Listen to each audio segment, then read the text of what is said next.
Okay, I'm good. Welcome, everyone. I would like to ask Dr. McKenzie if you can hear us to come off mute to make sure we can hear you this evening. Yes, I can hear everyone. Thank you. Oh, perfect. Why don't I read the preamble for this meeting for the remote participation? I just want to welcome everyone this evening. This is a Curriculum Instruction and Student Life Standing Committee meeting. Today is Wednesday, October 9th already, my goodness. We're using a hybrid/remote meeting platform that allows for participation in the public and public access to the open portions of this meeting. We have BevCam here. They are providing streaming and broadcasting services for our meeting tonight. You can catch them on channel 6 and HD 1073, as well as on their YouTube channel. We're allowed to do this due to the extension of acts that began on June 16th, 2021. These are Chapter 20 of the Acts of 2021 that have now been extended to March 31st, 2025, which allows local governments and boards to, among other things, hold meetings in a remote meeting fashion by suspending the need for the quorum and chair to physically be present. So tonight, our quorum and chair are remote. Actually, I think we just got quorum here in the building as well. Okay, so we have quorum in the building, our chair is remote. It does ask us to use technical methods to allow for safe public access.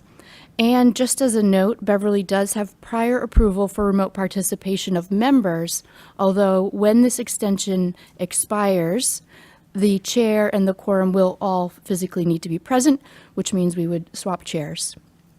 Okay, since it is a curriculum instruction and student life, we have a number of members here in person and joining us remotely. I will be conducting a roll call just to facilitate for Dr. Mackenzie DeFranza, just so we know that everyone is present and that we can hear you. As a reminder, with audio and video, anything you supply on this platform will become part of the meeting record. So as such, I ask that you use your mute functionality to prevent background noises and just be conscious of what video you're supplying. I'll now conduct that roll call vote to make sure that we can all hear and see each other on this platform. I'll start with our resident representatives. We have Katie Kraft here. And our administrator, we have Derek Brennan. Here. We have school committee member Karen Robinson. Here.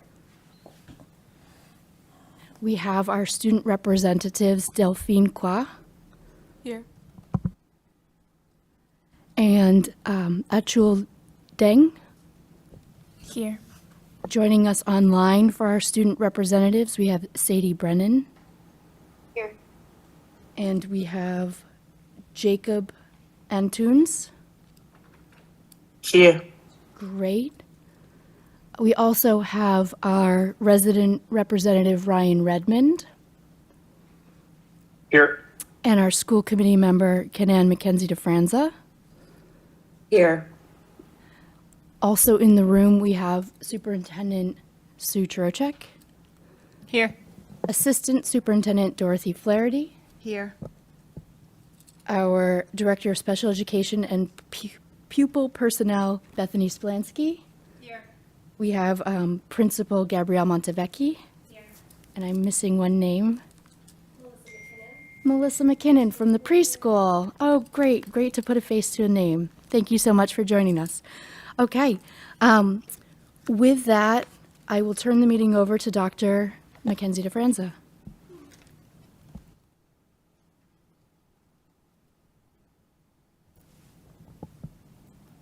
Thank you, President Abel. I appreciate you conducting our roll call for those of us who are participating in a hybrid fashion. I would like to make sure we can call someone in the room to conduct the Pledge of Allegiance before we turn it over to Dr. Flaherty. Is there someone in the room who we'd like to call? Delphine looks like she's eager to start us off. Thank you so much, the flag's Delphine. right there.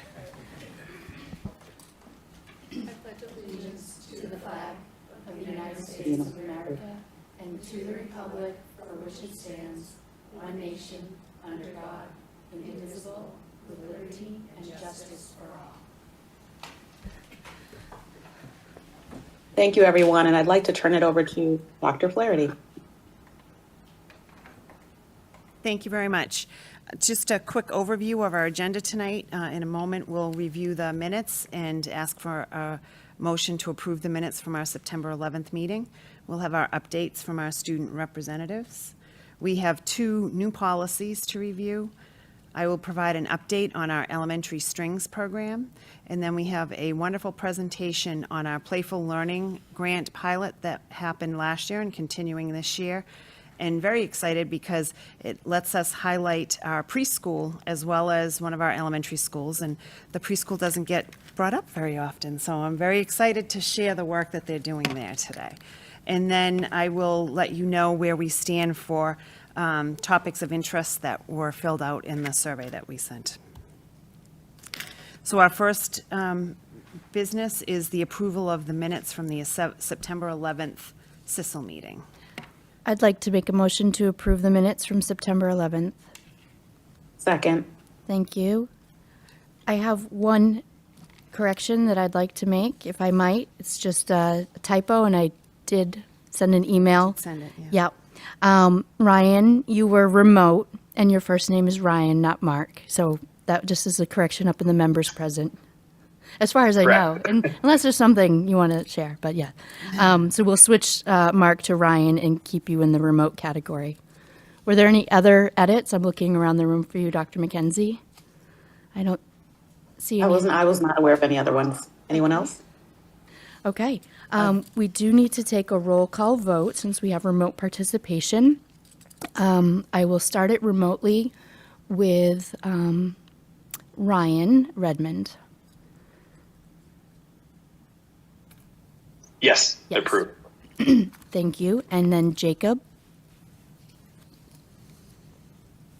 Would you like to approve the minutes? You can say yes or abstain. Abstain. Okay.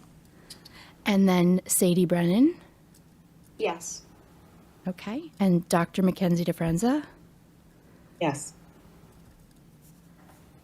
Okay. And then Katie Kraft. Yes. And Derek Brennan. Yes. Karen Robinson. Yes. And Rachel Abel. Sorry, I called on myself before you ladies in the room here. Delphine. You can say yes or you can abstain. Abstain. Abstain, okay. And Achul. Abstain. Abstain, okay. And we have 1, 2, 3, 4, 5, 6, 7. 7 yeses, 3 abstentions. The meeting record is approved with that one correction. Correction. Thank you very Thanks. much. It's now time to hear from our student updates, and I'll start with our online members first.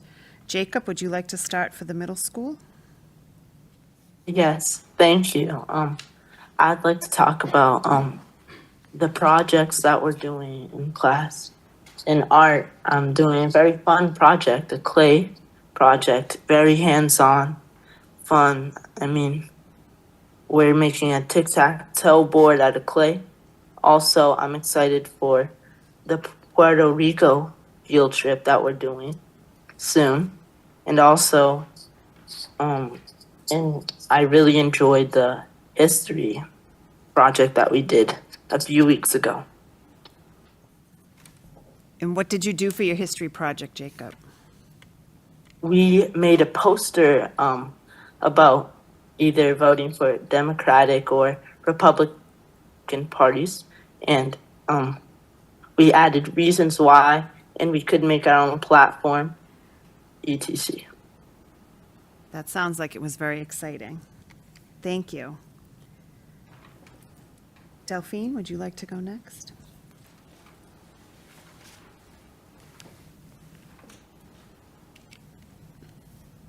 Hello, everyone. Happy Wednesday. For those of you who don't know me or joining online, my name is Delphine, and I'm in 8th grade at BMS. And as I mentioned last time, 8th grade so far has been very good. It's been going great. I'm learning about genetics and science, which I find very interesting. I'm reading The Outsiders in English. It's a really good book so far, even though we just made it to chapter 2 because we're talking about all this other stuff. And we're also learning about American politics and civics. And I'm really excited about this specific topic and how it plays into our upcoming election, because I think it's really important to know how the political system works so that young people like me can address issues we think are important. For me, that would be addressing climate change and immigrant rights, which I think are very important. And I'm also looking forward to coming to the library more often. It's just a really fun place to be, whether I'm just sitting and doing homework in one of the spinning chairs, or just reading a really interesting book. And I'd also am really excited to see the completed mural over there. My friends Neve and Alyssa are working on it. They say it is still in progress, but I can't wait to see the final product. And after my club basketball season ends, I plan on staying for the meetings much longer. Thank you for having me here today. Thank you Thank so you. much for making time. I'm very excited to hear of the excitement and passion people have about learning about the political system, and hope that means when you turn 18, you're going to register to vote. Arcole? Hello, my name is Achol Ding. So far, the school year has been such a smooth start. I've officially gotten into my daily routines nicely. I've started a new civics project focused on the presidential election, which has been really interesting. This project helps me grasp a better understanding of what's going on in our current day, making me more aware of the political landscape and the importance of staying informed about our current day. We also had a super fun field trip, even though I didn't attend due to my extreme fear of heights. But my friend said that the field trip was super fun and can't wait for the rest to follow. Where did they go?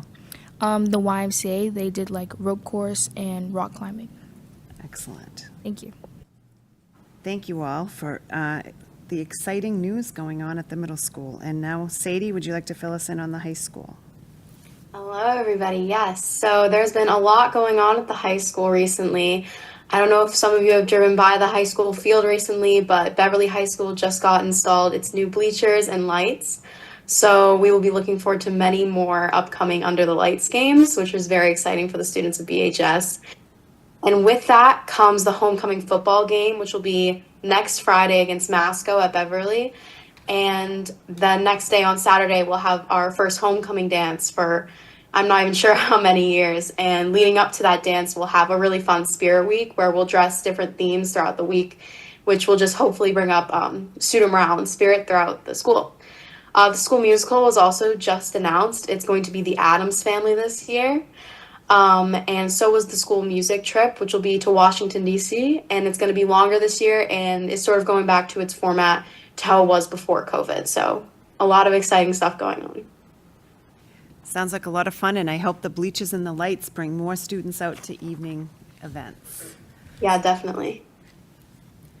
And I believe that's all of our students tonight. Thank you all very much for your details and your excitement in your deliveries of what's going on in your schools. Now, I know some of you have to leave for homework or games. You're welcome to stay, and we would love to have your voice, but we also know you're very busy, so if you need to leave to do homework or an event, then you also can leave now. Thanks. The next item on our agenda is 2 new policies, JFABE, Educational Opportunities for Military Children, and JFABF, Educational Opportunities for Children in Foster Care. These would be new policies for Beverly. We don't currently have them, so there isn't one to compare it with.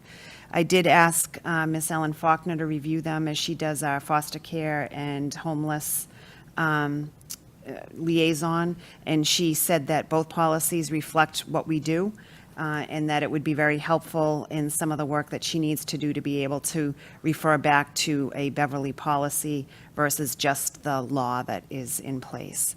So both these policies were updated by MASC in 2021. And so with Ms. Faulkner's advice, we would recommend to the school committee that you support the adoption of both policies. I'll make the motion that we adopt policies JFABE, educational opportunities for military children, and JFABF, educational opportunities for children in foster care, and make the recommendation to the full committee. Second. Ms. Abel, could you call the roll? Sure. I do wonder, are there any questions? I know I would like to offer my thanks to Ms. Faulkner. I think it's important that the people who do the work have the opportunity to provide their perspective on the sample policies, and that she reported out that it would be helpful to the work that she does on the district's behalf. Is definitely a compelling reason to add policies.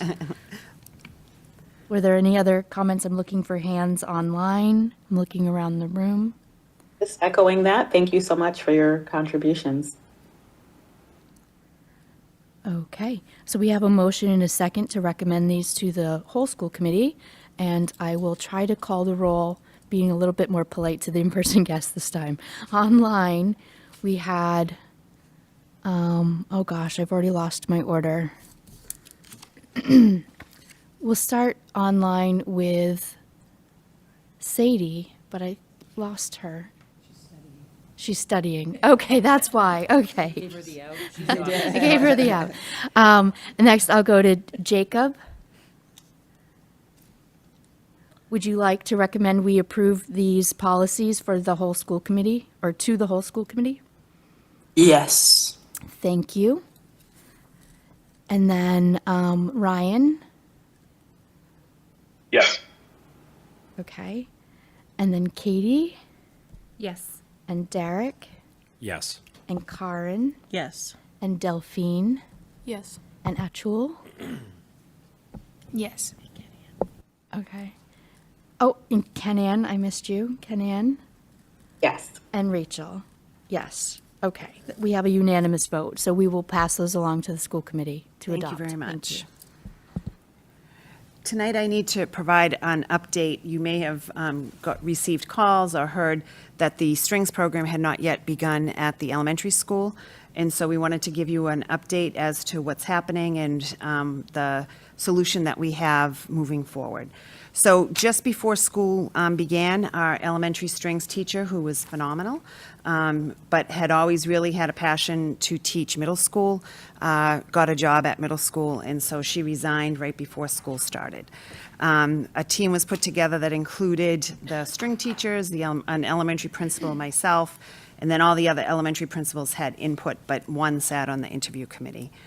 We worked to try to find a replacement. It was posted twice on School Spring and in some of the various organizations around North Shore, Youth Orchestra, and some other areas that the music teachers knew of, as well as reaching out to the person that does our strings rental, because they have connections to other organizations.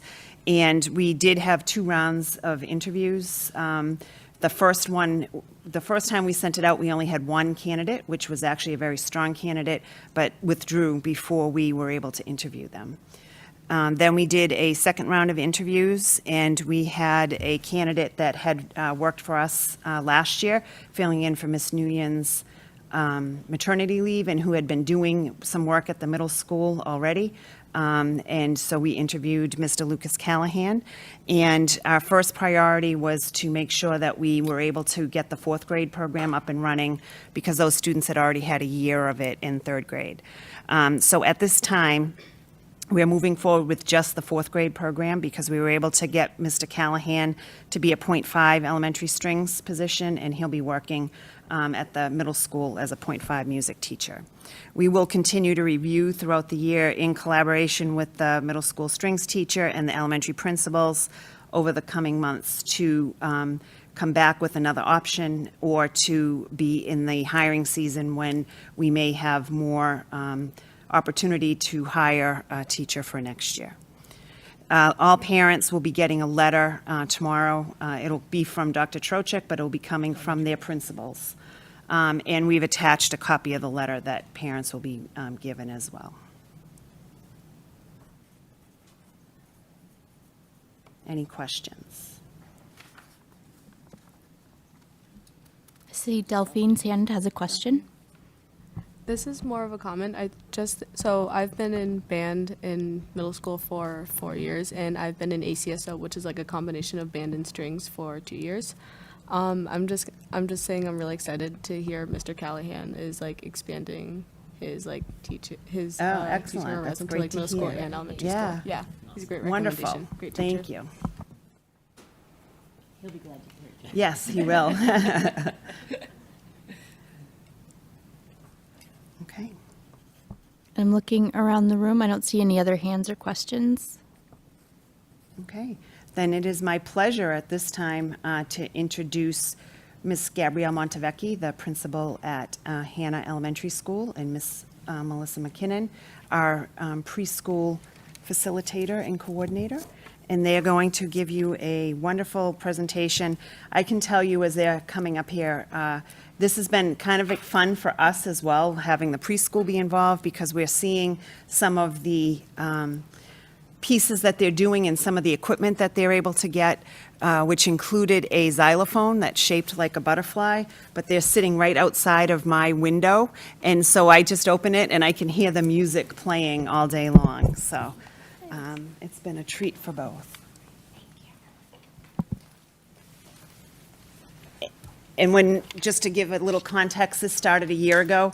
Ms. Montevecchi's expertise is in early childhood, and when this grant came out from DESE, she asked if she could apply for it, and she and her team at Hannah and at the middle school have just run and done some wonderful work, and they probably won't share the kudos that they've gotten, but our program here has been very much followed and honored by DESE, and they've gone and already presented several times at DESE conferences to share the work that we're doing and how it integrates into the rest of the work that we're doing in Beverly.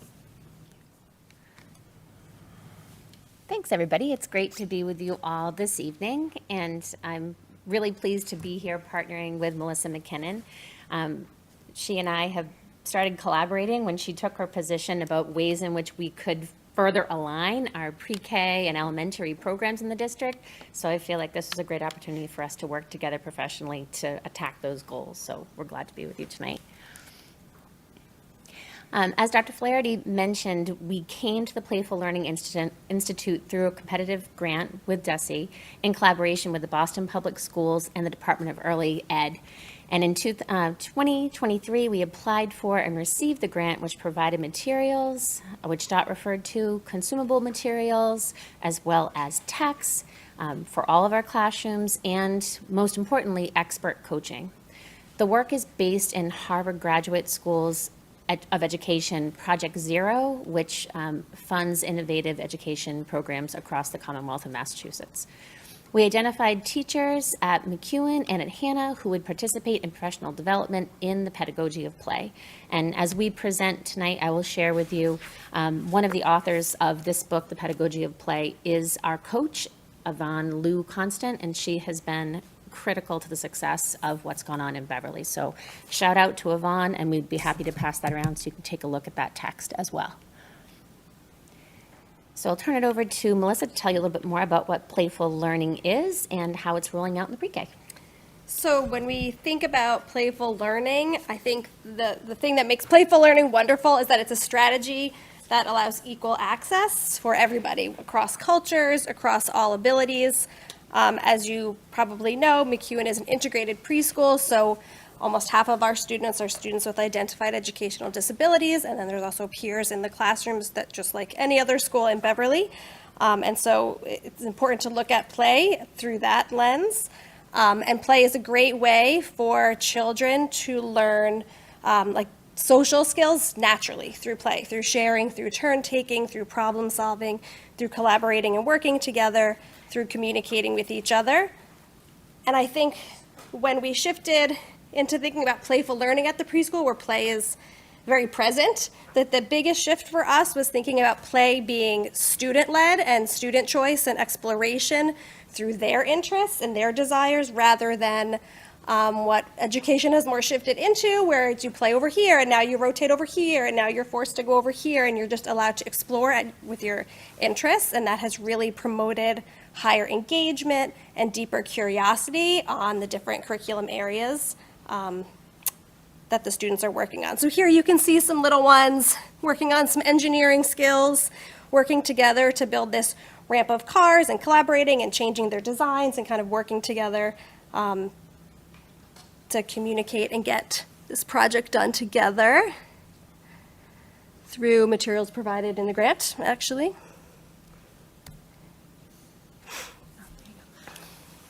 The next slide I'm sharing is actually in the book. These are the indicators for playful learning, and both of our teams at the pre-K and the elementary level have really had quite the education in these indicators. And these are the look-fors in a playful learning classroom. And what resonates so strongly with both Melissa and I and all of our teachers is that these are the indicators for student success in any classroom.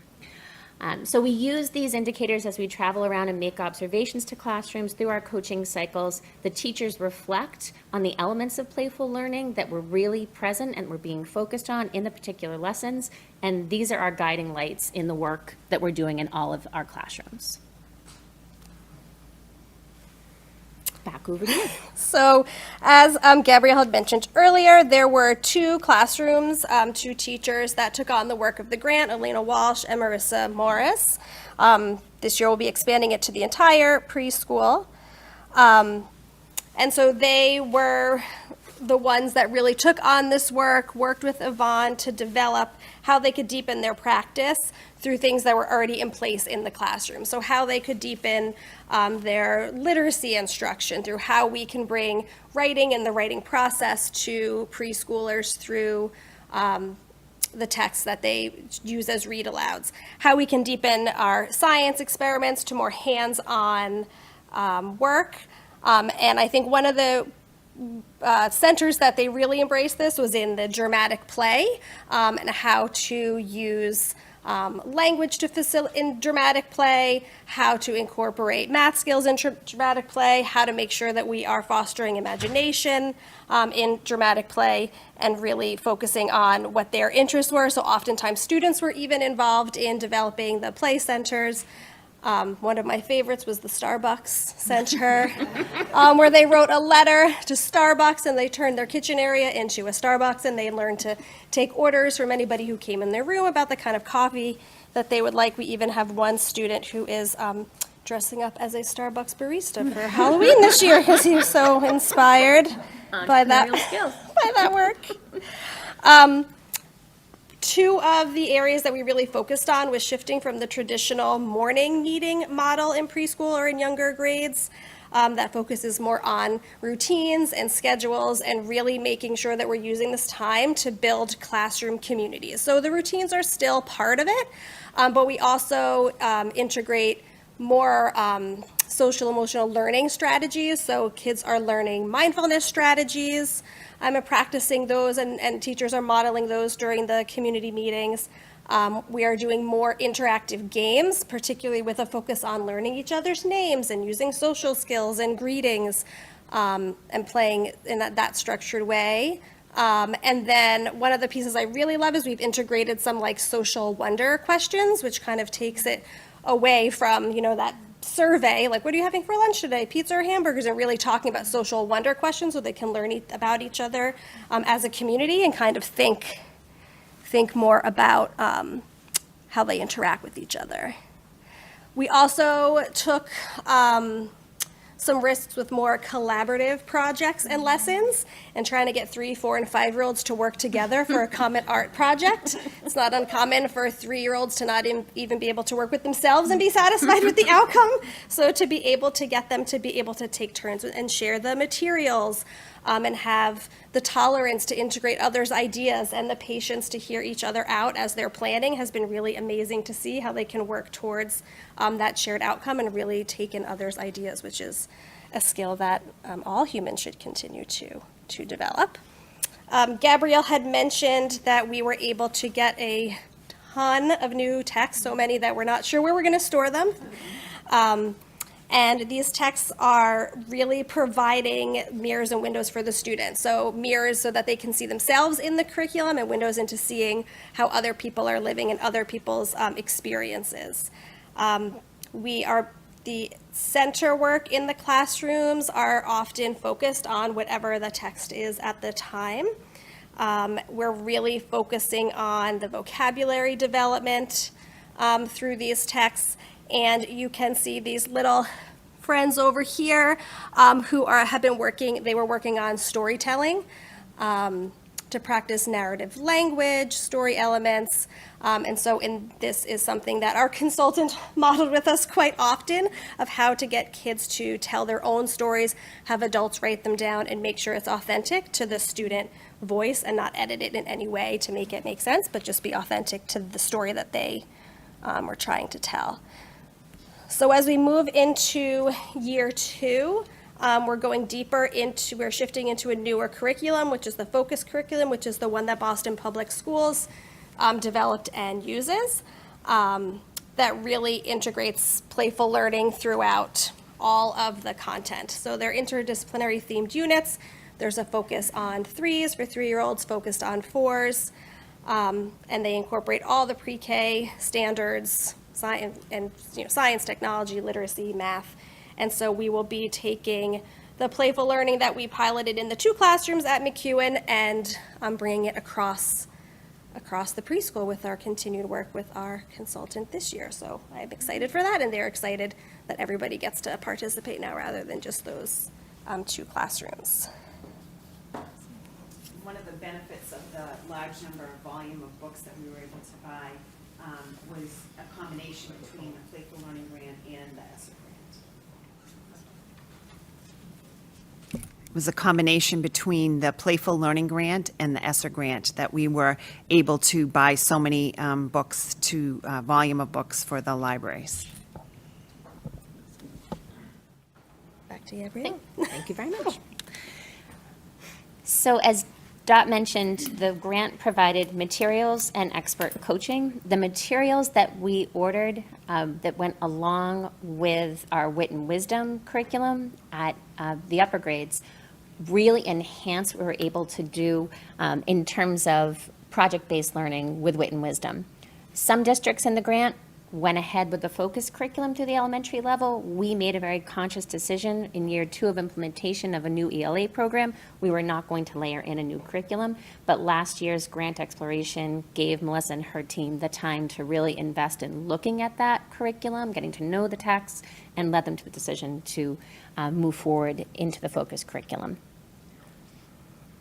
So in this presentation, I'm going to share with you a lot more about our 3rd grade implementation of playful learning. But at Hannah, we have 2 kindergarten teachers, 2 first grade teachers, and 2 second grade teachers who are also working on the Playful Learning Grant, and they've got a lot more to say about their grade levels as well. So hopefully we'll come back next year and talk about our implementation involving those teachers and those grade levels as well. What I'm sharing with you tonight was just shared recently at the MSAA conference on early literacy, and I had the pleasure to present with our 3rd grade teacher, Mrs. Susie Stump, and Andrea Carroll, as well as our teacher of multilingual learners, Olivia Sheedy. It was so exciting to begin this integration process with co-teachers. Susie is our general education teacher in 3rd grade, and Andrea is a special education teacher in our language-based program for 3rd grade at Hannah. And the department, we find, is very interested in gathering data around playful learning with these students who are integrated from a sub-separate program. So it's been wonderful to get their feedback on this particular group of students as well. We use our playful learning morning meeting activities each day to set the tone for the day. As Melissa mentioned, we're moving on expanding what we're doing with morning meetings, so it's more student-led. Obviously, we're always having lots of physical breaks, brain breaks throughout the day, playful math centers, science centers, social studies centers, lots of games and activities, choice time activities, outdoor classroom. This fits so beautifully with our goals for outdoor learning at Hannah, and creating a lot of literacy extensions, which involve STEAM challenges. For our 3rd grade team, our focus has been the use of studios as opposed to centers. As Melissa mentioned previously, in a centers-based model, we're really timing our students into about 15 or 20-minute increments where everybody must go to each center, and their choice is not really elevated.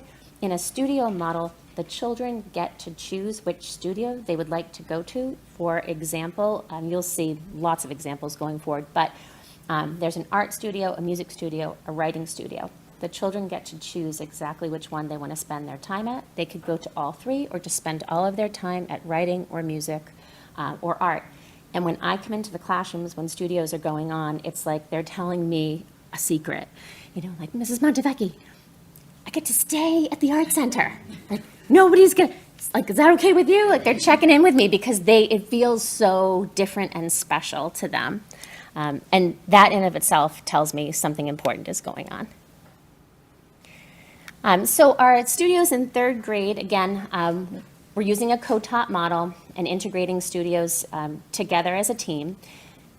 Scheduling studios throughout the course of the year. In Wit and Wisdom, the program is broken down into modules, so the third grade team chose to focus their studios at the end of a module as sort of a culminating experience, so the studios would stand for an entire week, which enabled students to travel to all of them or dig deeper into just one of them. And it's really a nice way to bring all of that learning in the module together with project-based learning. So here are some of our third graders in action in their studios, working on art and design projects. You'll hear a little bit more in my slides about Seesaw, which is our broadly used digital portfolio. We use a completely free version. It's used in many of our elementary schools in Beverly. We've been using it for at least 10 years at Hannah. Students are able to upload what they are creating, talk about what they're creating, share with their teachers, share with each other. And then if the teacher determines to do so, she can share that with parents who can also comment. Yes, Dr. Flaherty. Gabrielle, the students are all getting the standards. They're just Absolutely. approaching them from different avenues. Correct. Correct. So all of the studios are based in standards that are connected with our Wit and Wisdom program. Some more great pictures. I'm sitting on the floor there with someone who's just drawn me in to check out what they're working on. Something we learned along the way was that because studios require time and space, we had to get creative about how we're going to store what children were building or artwork. That was something we talked about with pre-K too, like, God, this is fantastic, where are we going to put all this stuff? So we got very creative, storing projects in the hallway, in the lobby. Yvonne encouraged us to use pizza boxes because they're easy to get for free, and they stack really nicely, and they're light. So we really had to think about how we're going to manage how things were displayed and then access for kids to continue to go back to their projects. And so you can see there are lots of different choices for them to make around how they're going to share their thinking. This is a little bit more about how we use the app, this app during studios. Again, we love Seesaw because it's about the students taking ownership of showing what they know, and they are the creators. They're driving what's being created. They can upload their journals. They could share and do peer editing with a friend. Again, parents can connect. That was something 10 years ago when we first started using Seesaw. Something that was really exciting to us was that parents were interacting with the posts on Seesaw almost like you would a social media post. Of course, it's totally enclosed to just the parents who have been approved through the classroom teacher. They're commenting on their students' learning, and it always made me feel jealous. Like, I really would love to have had this for both of my kids. You really get an insight into the life of the classroom and exactly what your kids are learning in the moment. Playful learning was really a mindset shift. We're switching from that center-based rotation to what is ultimately student choice. Of course, it's all controlled because it is standards-based, as Dr. Flaherty pointed out, but it means the teachers got to give up some of that control. Teachers have got to feel playful as well. So when I put out the call to teachers to join me in this process, I had folks who came to the table knowing that they were excited about this kind of learning because it brought them back to what they knew was right for kids developmentally. So there are certainly certain centers that are must-dos, and kids are very used to that. But in a studios-based model, there are no groupings. Kids gravitate to the art project. They're all over there sharing in the art project. Kids who gravitate to the building aspect are all together in the building center. They can move when they're ready to go, or they can stay for the entire block. Teachers can be playful as well. They're observing what the kids are doing. They might be sharing and extending ideas. they are often challenging students to push their thinking further, but they're not giving them the answers. Something that we used in grades K through 3, but third grade really took the ball and ran with it, are thinking and feedback routines. So you can see this example. It really is quite simple, but it is amazing how students could own this routine. So when kids are in the middle of a project, and you'll see some more examples, and I brought a few video clips as well, they're working on designing something like a spaceship, and they've got all kinds of materials. They may have it labeled with different pieces of writing. They're looking for feedback from peers to know where to go next. And the teacher doesn't say, Dot, it's your turn to get up and get some feedback. The teacher will say, we're going to have an afternoon where we're going to invite kids for some feedback. If anybody would like feedback on their project, now is the time. And the first day that they rolled it out in third grade, half the class wanted to get feedback from their peers. That kind of risk-taking shows student ownership. They felt safe and comfortable within the classroom environment to get some critical feedback. The students then know they're looking at the project carefully. They're noticing what the child has already built. The child gets a chance to talk about what they've done, so the students are then listening to hear about the details of the project. They share what they're wondering about the project. Geez, I see that you have only 2 wheels on this side. Have you thought about adding 2 wheels on this side to balance it? I'm wondering what that would be like. Making some suggestions, and then the student gets to share what they heard and think about one thing that they're going to try next. And again, we use that grades K through 3, but third grade was really ready to embed that routine. So the benefits of this routine: building in oral literacy skills as well as listening, kids taking a lot of risk-taking, being open to hear feedback from others. As adults, something we're all still working on, right? For a third grader to be able to get up and say, I really want my peers to tell me what they think of something, is just an incredibly important life skill. Transferring it back to peer writing, peer editing skills, because we're always asking kids to share each other's work. But if kids don't know how to give useful feedback, then that time is less valuable. So it's one way to practice this. Gabrielle, did they do some work around training students how to, give feedback, and then also how to give feedback, and then also for students to know how to receive feedback? So just a little bit, less than you even think that they need. So Yvonne, who is our coach, would help and do some modeling, and herself act as the student. And then we'd have the classroom teacher. I can think of Susie asking questions about something that Yvonne was modeling, designing. But because we're already working within a responsive classroom setting, kids are very used to speaking in a tone of respect and decency for one another. And kids also know right off the bat, you're asking them to give what is constructive feedback. Some, of course, they're third graders. Some of them might say, well, you use dark blue. I would have used green, and that's really developmentally appropriate, right? And kids will say, oh, all right, maybe I'll think about using green next time. They're just very open to one another's ideas. So it did take a little modeling, but not as much as you might expect. It came more naturally. They're excited about what they're doing. They want their friends to feel excited. And, they're really collaborating. And the way they bounce between the studios, they will hear someone present an idea, and then when they go to their next studio, they might incorporate an idea that they heard from thinking and feedback routine, which was exciting. So here are some examples of the way that Susie and Andrea incorporated studios within the curriculum. The Ocean is a Wit and Wisdom module. So these are playful math studios, and there are 5 studios that children could choose from. They could draw or paint an ocean-themed array or equal groups, and then write a multiplication fact that goes along with them. You'll see in every box there's a bonus, which is an extension. The bonus is always optional, but that is the growing edge. And again, that's like the growing edge of the standards. So these are very carefully considered around all of the standards. And again, Wit and Wisdom is an ocean, it's the ELA curriculum with an ocean-based theme, but they took it one step further and folded it out across the curriculum with math. And if I can get one to play, we'll see if you guys can hear this. This is an array example. No.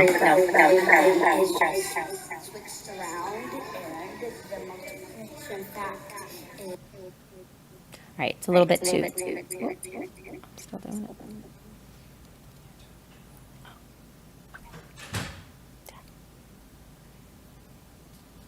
These are some more examples. Turn the mic off.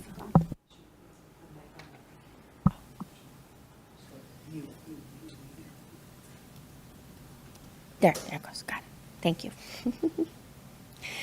These are some more examples of the arrays that they created. That again, these were some ocean themed and some emoji themed arrays that they created on their own.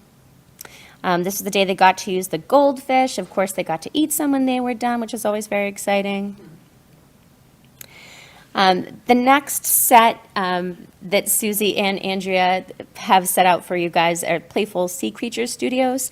So making a poster about a sea creature that you're creating and designing, recording a video of yourself, reading the poster and information that you included, so incorporating the arts, a building studio to make a sea creature, and then make a didactic wall panel to go along with your model.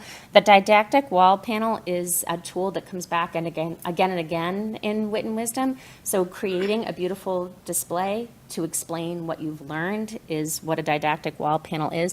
And when we've got the panels going down the hallway, it is the best because the younger learners are excited about what their older siblings are learning. They're talking about it. It's like a teaser for what's coming next in the curriculum, which just like makes my principal heart soar. And it happens so naturally. Something that third graders really enjoy doing in studios is garage band. So there's often a music or poetry. This studio has got a music or poetry studio. It's a song about the ocean and why it's important. So they're incorporating what they've learned about taking care of the ecosystem into a song, and they all get to have their moment to be a pop star. And it's just great. They go out into the hallway and they practice their songs. They've written them. They take it really, it's serious fun, which is what Playful Learning is. They take it seriously. Susie and Andrea are there to make sure that they're hitting the marks around the content that they're studying, but they're having such a great time expressing what they've learned in creative ways. The giant squid is a big hit. If you go to any elementary school when they're doing this unit, you're going to see the giant squids on the walls. It's a huge part of one of the books that we explore in the Wit and Wisdom curriculum. And the kids all want to draw the giant squid as big as a giant squid really is, which is so much fun. And they see no reason why the hallway shouldn't be full of giant squid as large as they absolutely are. And you can see how carefully they have been labeled, so they're incorporating all the key vocabulary, scientific vocabulary. These are studios, again, that are connected to the ocean. You can see how these students are working, collaborating together to create poems and music. These boys were doing sea shanties specifically. They listened to sea shanties and wanted to create a sea shanty style tune about what they'd learned. These are some more of the writing pieces that go along with what they've learned, including the designs. There's a lot of focus in this unit, obviously, on creating healthier oceans. And one of the studios that was a building studio was creating any kind of machine that could make the ocean cleaner. And they had vastly different ideas, from wanting to create robots to creating nets that were going to take the plastic out of the ocean. But they had to stop after they built their design and then think about how it was going to function. So how is this design going to function? They had to express that so that the reader could understand what the function was. These are some more of their designs. Another fantastic module in Wit and Wisdom is space. They get very excited about the space studies. I will not share this video, although it is super adorable, and I encourage you, if you have a moment, to listen to it. Again, this is a project that we had to get special permission from parents because we did allow them to have the Oreos when they were done creating their faces of the moon. Oreo Moon Madness. And Yvonne was here the day that we did this, and she was getting super excited and took a million pictures that day too, because they were synthesizing their scientific knowledge, having a great time creatively displaying the phases of the moon, and of course, most kids love an Oreo cookie. This was another studio that allowed students to take a variety of different weights to drop them from different heights into the moon sand. And then they were measuring the width and the depth of the craters that they created and then charting them and making data displays. We had some kids who spent the entire studio block there.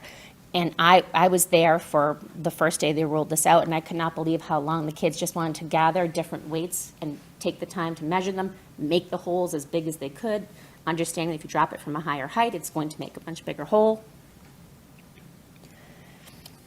This is one of the rockets they created. That was one of the didactic wall panels.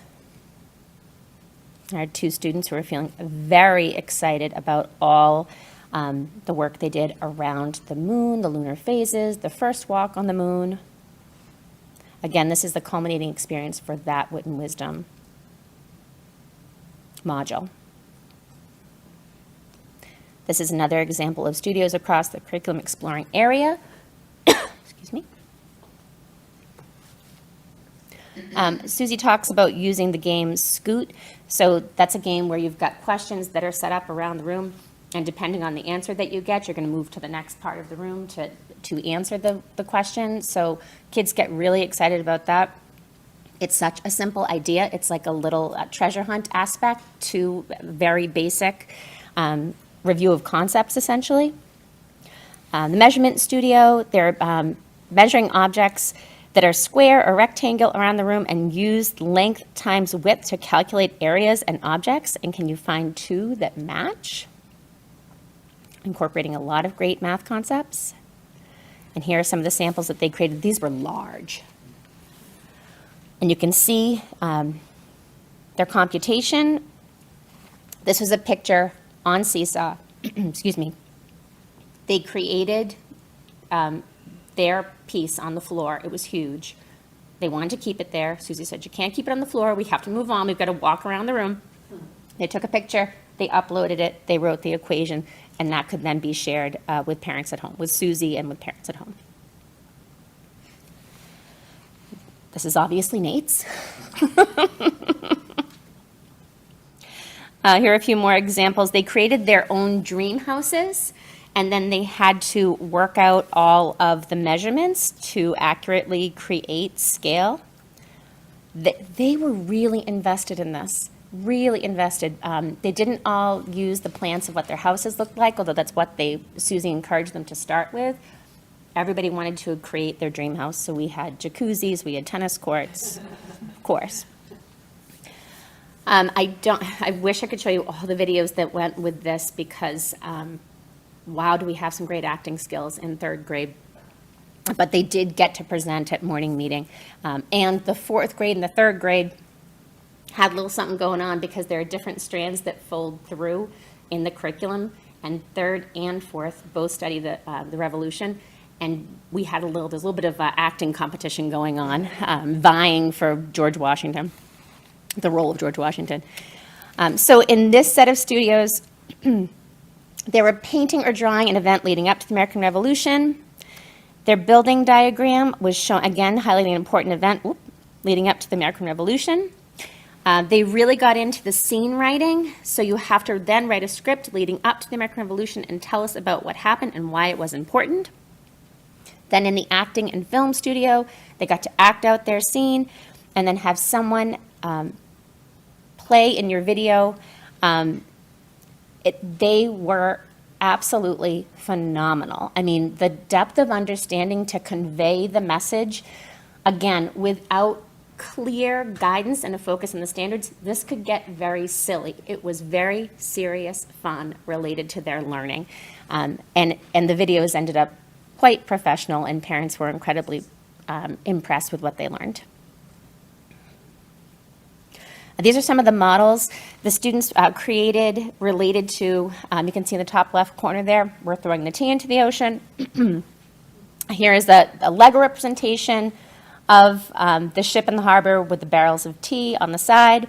These students are practicing their roles for performance.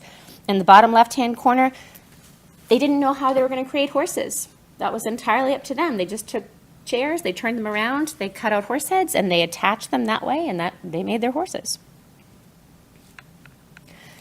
So something that Susie and Andrea are really excited to point out is that playful learning really helps us give students who have neurodiverse learning needs a great voice in their own learning experience. All the students felt like members of the community at all times.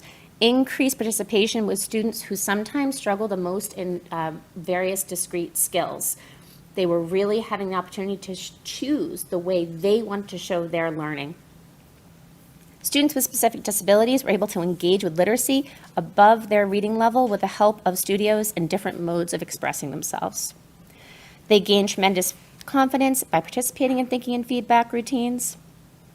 And students who are working in the sub-separate program for literacy had access to the same content as their peers through the Wit and Wisdom general third grade literacy program. Students were so highly engaged. We have been surprised at who especially took on leadership roles in the Playful Learning Studios. It's really UDL in its best form. We collected a lot of data on what students thought about playful learning, and just a little bit of what they said were, I love studios. Studios are the best. We could do the studios every single day. I love that studios are my choice and what I like to do. And seeing all my studio choices makes me feel so excited. Not surprisingly, the parent feedback has been overwhelmingly positive. Parents want to know more. I think some parents, when they first heard what was going to go on with Playful Learning and teachers started sending out information in newsletters, they had the impression that kids were just going to get more free choice, which was absolutely the opposite of what was going on. Parents were sharing with us that kids are coming home and telling their parents all about their day when they usually don't share very much. Inspired a teacher mom, we have a few of them in this grade level last year, to implement studios in her own classroom, which was really exciting to hear. And children who struggle academically, the mom was noticing that he was thriving in the studios and being able to build and create, which is something in previous grade levels he hadn't had enough opportunity to do. And CISL has been a wonderful way for families to connect and communicate and to share studios with parents. Next, we have a couple of slides that are from our multi-language learner teacher, Olivia White. So in grades K through 4, she integrated playful learning, but she really focused last year on her first grade group, in particular related to her professional practice goal. She would pull her students out. 3 students, the majority of, these are their learning levels, their access levels, 1.0, 1.7, 4.7. They would do studios on Wednesdays, and she would use the language objectives for each studio using the Wit and Wisdom curriculum. She would focus on the language features learned that week, including the geodes that go along with Wit and Wisdom. And I have to tell you, and she might be a little embarrassed, but I've said it to her before, she's a very planful teacher and a very highly organized teacher.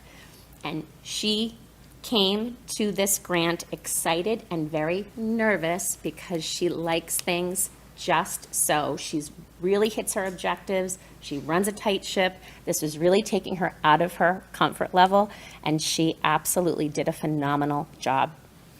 At first, she noticed that the students were really dependent on her instruction and feedback.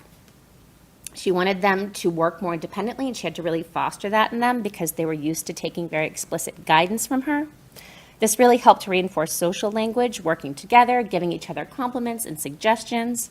It reinforced the language functions and vocabulary addressed in previous lessons. Playful learning teaches collaboration, independence, and taking risks. And students always look forward to Wednesdays to have studio time. So these slides are some samples from her students in her classroom. She uses the I do, we do, you do model, very routine-based in her classroom. Something she was very surprised about was that she had thought that students who were having struggles with particular language objectives might shy away when it was a language-based studio, for example, a rhyming studio. And students would often choose the center that was more challenging for them. And that was just such a key takeaway for us to see. If you let them make the choice, they actually want to push their own learning too.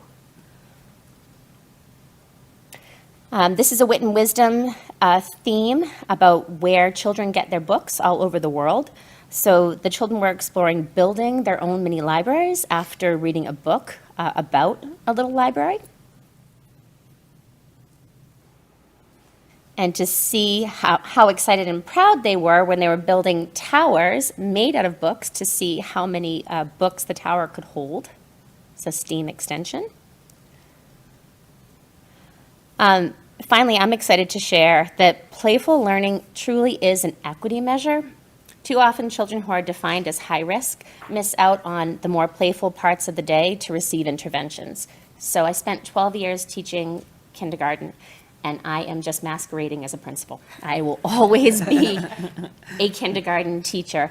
And for years, I saw students who would need the extra intervention be pulled out just as choice time was starting, and it would break my heart. And I knew something was wrong with that model. So when I saw that this grant focused on play as an equity measure, it rang true for me. The playful learning indicators I shared with you earlier are what a rigorous, joyful classroom looks like. An important piece of data is that there was a tremendous reduction in office referrals for behavioral support. And here's the truth. There were 0 office referrals per PLI classroom in the 23-24 school year. Students do not want to miss out on studio days. We have a child who was really struggling with tardiness and absenteeism in 3rd grade. Having the studio weeks was gold to her. She would run in the door, not wanting to be late for school, not wanting to miss studios, even though they didn't come until the afternoon. We didn't have to tell her that. She was there at 8 o'clock. Every day studios were happening because she was so highly engaged in what was happening. In terms of alignment and momentum, the goals of playful learning enhance our ability to implement a knowledge-based curriculum in a meaningful way and give educators tools for support, inquiry-based learning opportunities. This year, the students who are part of the PLI cohort last year in 3rd grade are already demonstrating a high level of engagement and skills for cooperative learning, which includes celebrating the ideas of their peers and respectfully challenging each other's thinking. I was just in a 4th grade math class, actually Dr. Trochek, you were there, and the students were engaged in making thinking visible and problem solving, and I remember saying to you that morning, these are the kids that came from that cohort. They feel so comfortable working collaboratively, challenging one another's ideas respectfully. That's exactly what we want to see happen as these kids come up. So we will continue to work in the coming year in creating a culture of playful learning. We're going to keep encouraging our teachers to get playful, to take risks and try some new things that might feel a little bit uncomfortable at first. It's really important that administrators take an active role in the scheduling. We need to have adequate time for teachers to plan and reflect. And the days that we had our coach coming in, Melissa and I would spend time organizing the schedule to make sure that we had subs coming in to relieve teachers when it was time to do the reflection, because that was crucially important to the planning for the next session. We want to make sure that we're always communicating with caregivers that the purpose of playful learning is to support pro-social skills as well as enhance academic outcomes. And we want parents to be sure that they know that playful learning is structured and driven by the standards. It's also scaffolded for all learners to be challenged and to feel successful. This year we're planning an evening event, both at the pre-K and elementary level, so that parents can come and engage in playful learning. Moving forward, we want to continue to expand on our collaboration for the pre-K and elementary level teachers using playful learning, which will further support the articulation between the pre-K and K programs. And we love to work together, so that's going to be easy for us to get excited about. You want to expand coaching opportunities for new teachers on each of the PLI teams at Hannah to build cohesive practice. And I was just saying to Melissa earlier tonight, they're already talking. They want the teachers who were not part of this last year, they want to get in on the game, and I'm so excited about that. And we'll continue to examine data on the developing SEL and academic skills of the students who participated in PLI.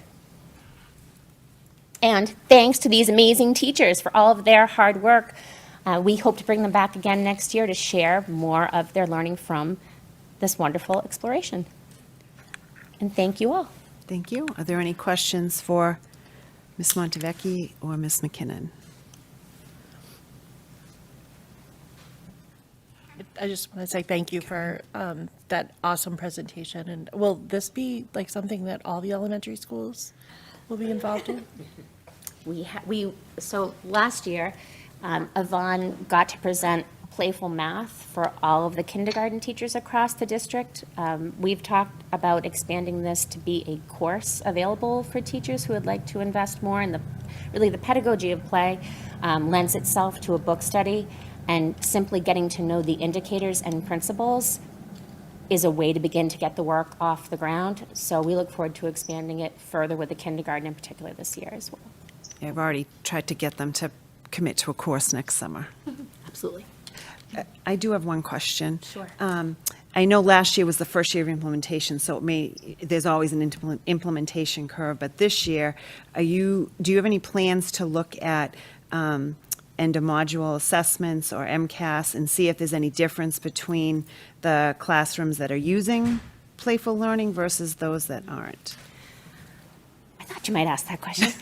A So lot. that question came up last week when we presented at MSA as well.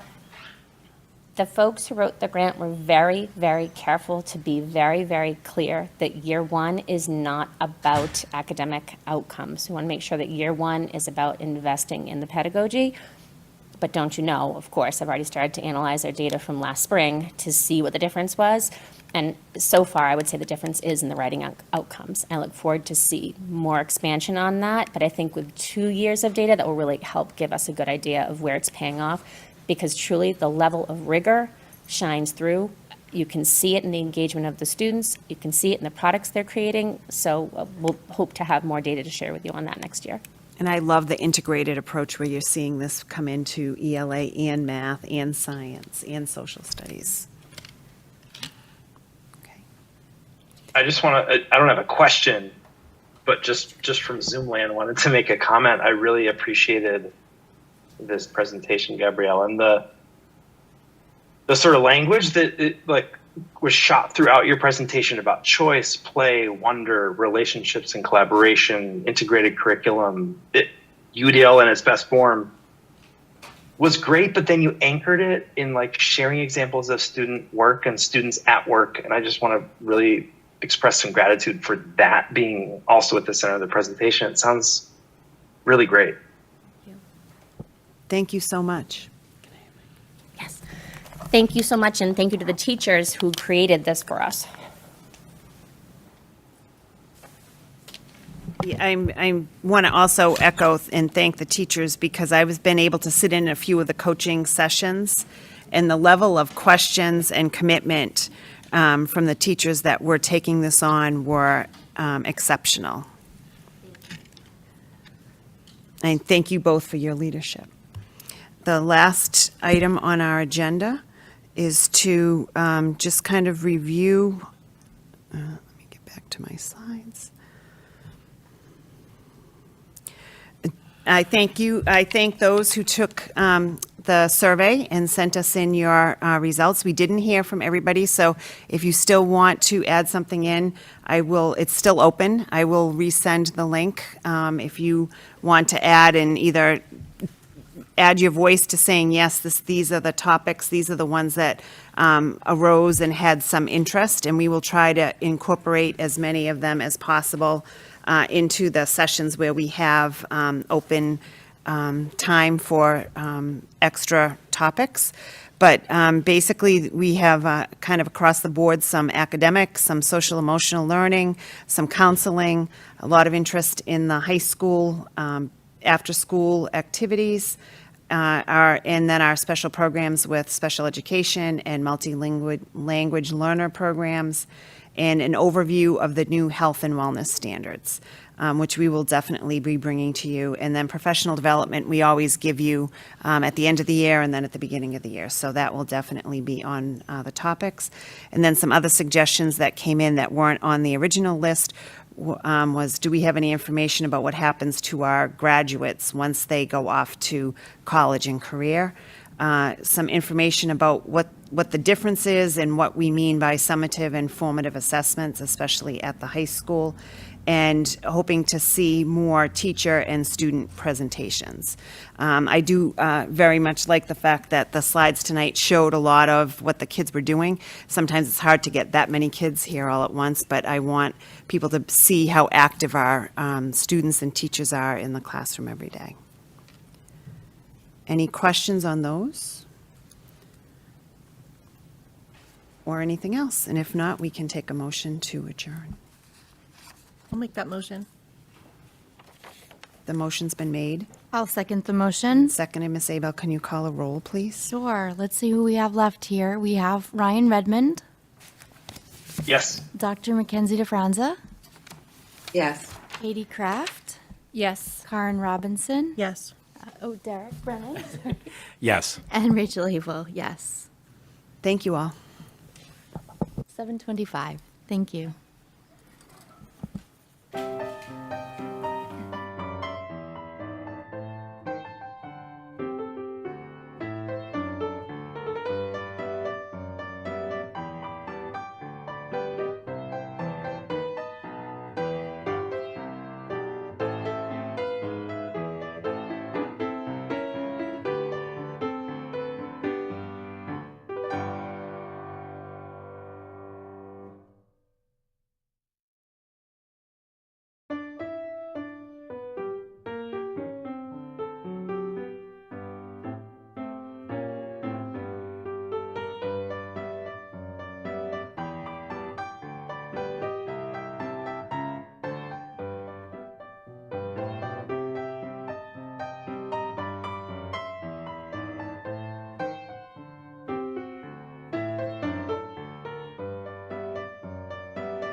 Welcome, everyone. Thank you so much for joining us.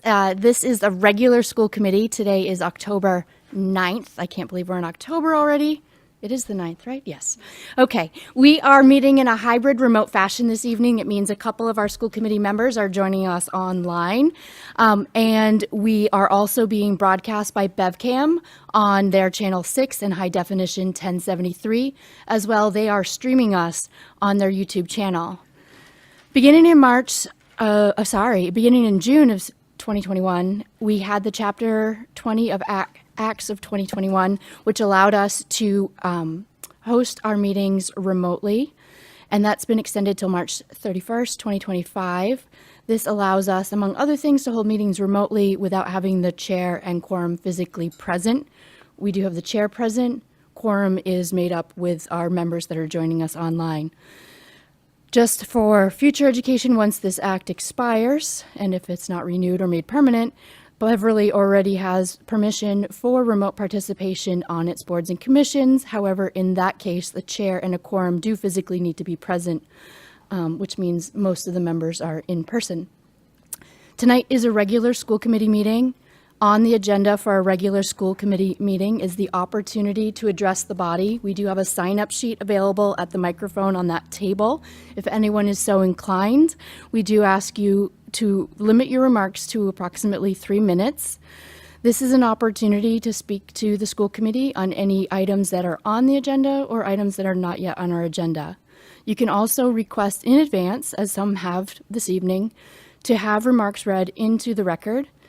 To request in advance, residentvoice@beverlyschools.org is the email address you should use. Similar to in person, you are limited to 3 minutes, and your name and address must be included for the record. As a reminder, it's an opportunity to address the body, and we will not reply. Joining us today are members of the school committee, various members of the administration and leadership teams, as well as our student representatives, and what a wonderful audience this evening of student athletes that are here to be recognized. I do want to remind people that our online meeting is part of the meeting record, so if you could use your mute functionality when you're not speaking to prevent background noises, and remember your camera as well. I am going to conduct a quick roll call to make sure all of the members that are participating can hear and see each other. I will start with Dr. Kenan Mackenzie DeFranza. Here. Great, we can hear you. And then Ms. Lorinda Visnick. Here. Great. Karen Robinson. Here. Kimberly Coelho. Here. Okay. And Dr. Silva sends his regrets. He's feeling under the weather this evening, and we do anticipate the mayor joining us momentarily. I'm Rachel Abel. We're also joined by Superintendent Dr. Trocek. Here. Our Executive Secretary, Donna Bergeron. Here. Our Student Representative, Delia Gauker. Here. Thank you. Mayor Cahill has just joined us, as promised. We have our Director of Opportunity Access and Equity, Dr. Andre Morgan. Here. We have our Executive Director of Information and Human Resources, Aaron Brown. Here. We have our Director of Finance, Emma Puglisi. Here. And our Director of Special Education and Pupil Personnel, Bethany Splansky. Here. Assistant Superintendent Dot Flaherty. Here. Principal Mark Thomas. Here. And a number of parents and educators in the audience. So with that, I'd like to move to our agenda. We do have the Pledge of Allegiance as our first item of real business, and I think I've called on that side of the table a lot. May I call on a student athlete? Ella McClear. Will you lead us in the pledge? Thank you. No choice. Allegiance to the flag of the United States of America and to the republic for which it stands, one nation, under God, indivisible, with liberty and justice for all. Thank you. Thank you for letting me put you on the spot. Okay, if Mr. Thomas and Dr. Trocek could give some of our recognitions, we would be grateful.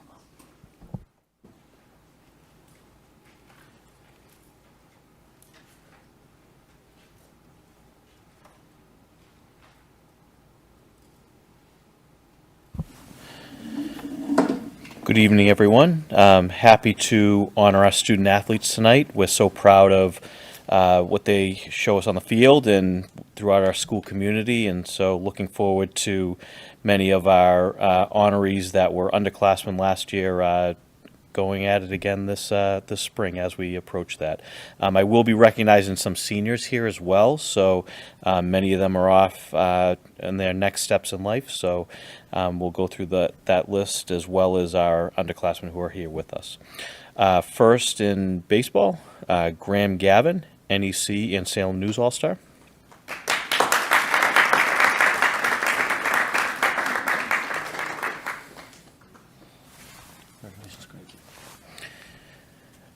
Casey McGrath, NEC.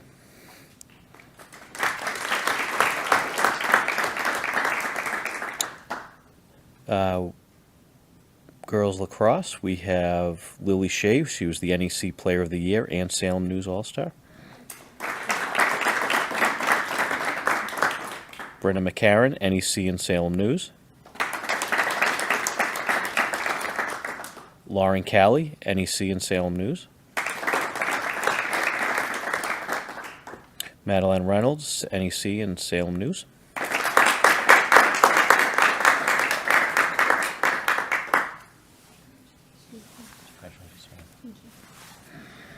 Jocelyn Silva, NEC and Salem News.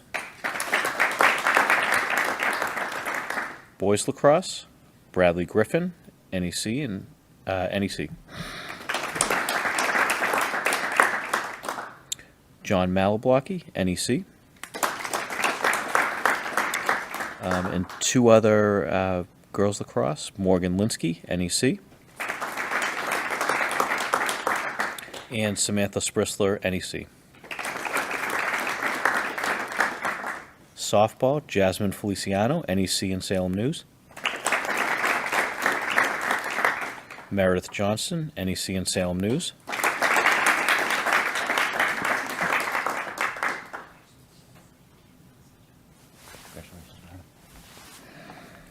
Gabby Wakiri, NEC and Salem News.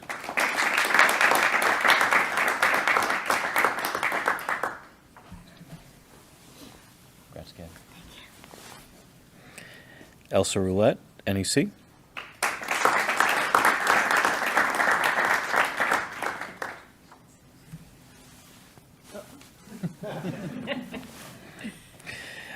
Lydia Medema, NEC. Medema.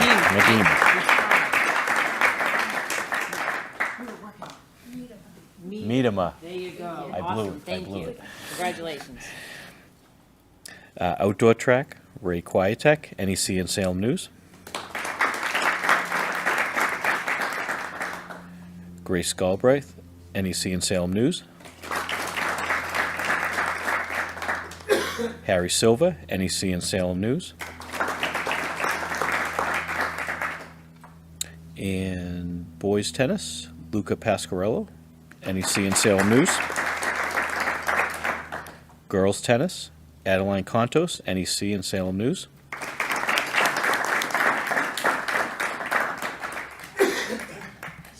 Congrats, Adeline. Grace Adams, NEC.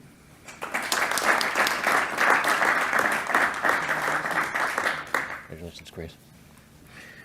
Clea Shimura, NEC. And last but not least, Ella McAleer, NEC.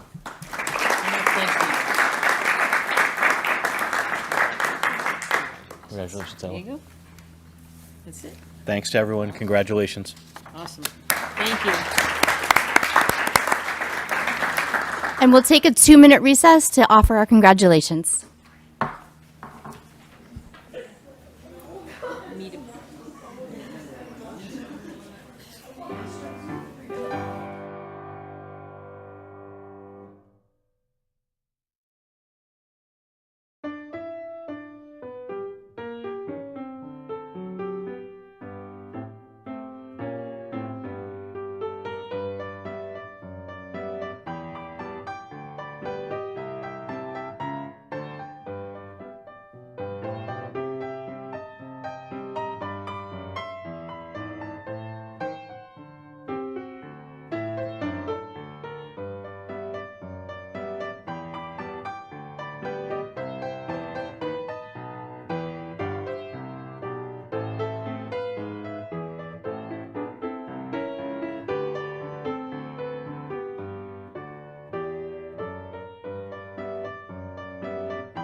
Thank you so much for indulging us while we had the opportunity to see our student athletes and their families. We always appreciate all of the extra things that our parents and caregivers do to support our athletes to make sure they stay in great academic standing as well as represent our schools well in the fields. Okay, returning to our agenda, we now will hear our report from student representative to the school committee, Delia Gauker. Thank you. VHS has continued to have a great October. Fall sports are continuing now, and we are very excited to have lights and stands installed at the high school. This will make later outdoor practices possible for sports teams and the marching band, and with many games getting moved into the evenings under the lights, more student fans are excited to go watch. The unified basketball team is very excited for me to announce that they won both their home and their away games so far. They are always welcoming more volunteers and fans at their games. Colleges are continuing to visit the guidance office to meet with interested juniors and seniors in small groups in a more casual setting, and there are always many colleges attending each week from all over the country and some even internationally. Students are now registering to take the AP exams in May. Interested juniors will be taking the PSAT later this month, and interested seniors will be taking the SAT coming up. And early next month, we have our 8th grade open house, where various student groups, including sports teams, the music department, and clubs attend, so rising freshmen can learn about ways to get involved when they come. Thank you. Thank you so much for that great report. As usual, you're welcome to stay at the table as long as your workload will permit, but we understand you have a lot of homework as well, so make your own choice there. We'll move along in the agenda for the approval of our meeting records from our September 11th regular school committee meeting. I'll make that motion. Okay, thank you, Ms. Robinson. And Second. Thank you, Ms. Coelho. Were there any edits or corrections that we wanted to make to this meeting record? I'm looking online also. I'm not seeing any hands. I will do a roll call vote. We'll start with Mayor Cahill. Yes. Thank you. Kimberly Coelho. Yes. Ken Mackenzie DeFranza. Yes. Karen Robinson. Yes. Lorinda Visnick. Yes. And Rachel Abel, yes. Jeffrey Silva is absent. Okay. And then next on our agenda is our open forum for resident voice for input to agenda-related items or agenda items they'd like to see on our agenda. We have a sign-up sheet. I don't see that anyone has signed up in person. We also received 2 requests through resident voice at beverlyschools.org prior to the meeting. Before I read these, I'd just like to explain for open session public voice, the Beverly School Committee's practice has been to read letters into the record when residents are not able to join us in person or remotely. We provide this First Amendment right to residents to allow them to express their thoughts and concerns. While our preference is for residents to voice their own concerns, we know that our Wednesday night schedule does not always align to everyone's schedule. As chair, I verify the senders of the prepared remarks intended for their submission to be read, and that we ask senders to specifically use residentvoice@beverlyschools.org as the email address to ensure it is clear that the items will be read publicly and become part of our meeting record. We discourage personally identifiable or confidential information from being shared with the public by any party for privacy reasons. We will never read letters that violate our staff rights or student rights. However, parents may elect to disclose private information about their own students. We will not fact-check letters, and we will read letters that may contain factual inaccuracies, but we will not address them as our school committee practice is not to respond during this portion of our agenda. It is simply meant for the public to have an opportunity to bring items to the school committee's attention. For this next letter, I have verified that the sender has intended for it to be read unredacted into tonight's meeting. The sender is Andrea Walsh, 1 Aston Way, Beverly. Dear school committee members and Mayor Cahill, I am a parent of 3 children who have all been in Beverly Public Schools since we moved here To Beverly for the school system in 2016. I have waited to reach out as I work in a neighboring district and for the safety of my own child. I am writing to express my grave concern regarding the recent experiences my child has had at school in Beverly Public Schools, which I believe are connected to ongoing staffing issues. My child has been subjected to severe bullying, including being hit, pinched, stomped on, slapped, bitten, and inappropriately touched on multiple occasions. Despite reporting these incidents, I was informed that such behavior was considered normal for kindergarten, which is both alarming and unacceptable. This response does not address the severity of the situation and fails to ensure the safety and well-being of students. Additionally, as I told you, I work in a neighboring district and I am in kindergarten classes daily. Additionally, my child, who has special needs, was not receiving the necessary academic supports they deserve at a minimum. This lack of support compounds their challenges and contributes to distress at school. The broader issue affecting all students, particularly those in special education, is a crisis due to significant staffing cuts. These cuts severely impact the level of supervision and support provided, exacerbating risks of bullying and undermining the quality of education. We have since left this particular school, among others leaving.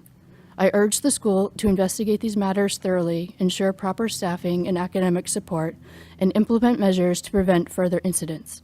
Our child's safety and educational needs are paramount, and I expect immediate action to address these concerns and provide a safe and supportive learning environment for all students. Thank you for your prompt attention to this critical issue. Among the many teachers we have had throughout the years, they have gone above and beyond their school hours. We have amazing teachers and we need to keep them.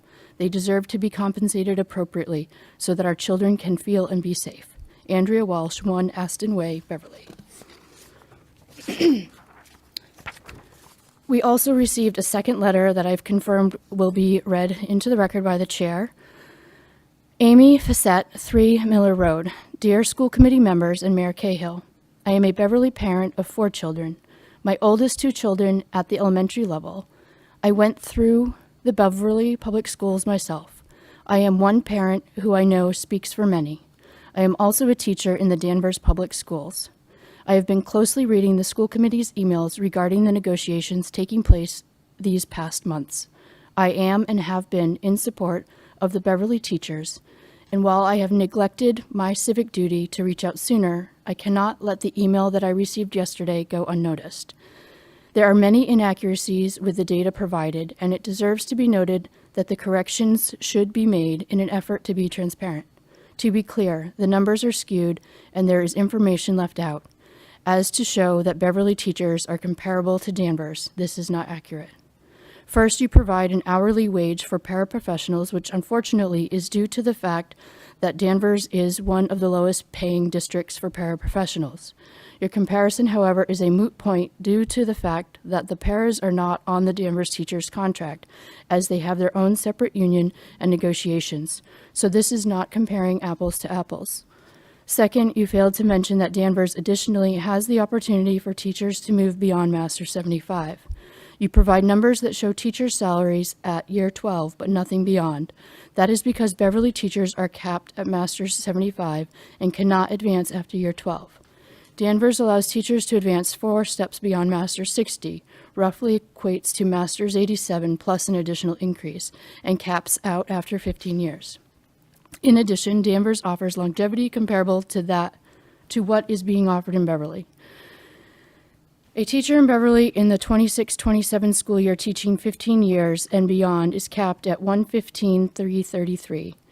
That same teacher is making $124,680 in Danvers. This difference is almost $10,000 and is an extraordinary amount when you multiply that by the years of teaching beyond 15. This lack of compensation leads to high turnover, unnecessary chance, and disruption to education and learning processes. Low and insulting pay also interferes with the hiring of new teachers. Other educators looking for teacher positions will look to nearby towns, continuing to leave Beverly Public Schools short-staffed when they have continuously voiced their concerns about already not having the necessary staff to meet the needs of their students. Again, it is our children who suffer. The gap between student achievement will continue to worsen for those groups who are already at risk. This is not equitable by any means. Beverly teachers work tirelessly to ensure that our children are safe, happy, and cared for. They work beyond the school hours to respond to emails, plan school-wide events, and memory-making classroom activities. Our Beverly teachers care for our children like they are their own. They are making learning fun and enjoyable, all while providing structure and routine. These educators put on multiple hats each and every day.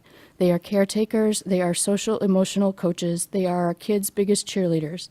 They deserve the decency and respect to be acknowledged and compensated for all that they do, not to mention just trying to keep up and get by with inflation. I'm asking you all to do what's best for our kids, our teachers, and for the long-term success and morale of the city. I'm asking you to ask for your I am writing to you to ask for your honesty in regards to your communication surrounding negotiations and fiscal standpoints. Let's not only show the public just what you want us to see, the half-hearted truth of the data that favors your side. You owe it to the public, you owe it to the teachers, and you owe it to the children who are the ones who truly are being let down by the city's unwillingness to support our educators, to be transparent and honest, not only when presenting data, but when also reporting out on negotiation updates. As I tell my own students when we vote, we are trusting the people we choose to be in the position of leadership to make change, to represent us in the way that not only protects us and looks out for us, but makes us proud to be part of that community. Do the right thing. Thank you. Amy Fassett, 3 Miller Road, Beverly. And I just want to check with Ms. Bergeron, were there any other requests at resident voice? No. Okay. Thank you so much. The next opportunity will be at our November meeting. And now we have items by consensus. This is in our packet listed as items A, B, and C. They are warrants in the dollar amounts listed. And I'm looking for a motion to approve. I move to approve the items by consensus as outlined below. Thank you. Is there a second? Second. Thank you, Mayor Cahill and Ms. Coelho. We do need to do a roll call vote. I will start with Mayor Cahill, Yes. Kimberly Coelho, Yes. Ken-Ann Mackenzie DeFranza, Yes. Karen Robinson, Yes. Lorinda Visnick, Yes. Rachel Abel, yes, and Jeffrey Silva is absent. Okay, moving right along. The main event, superintendent's report, and we have some guest educators here with us in the audience.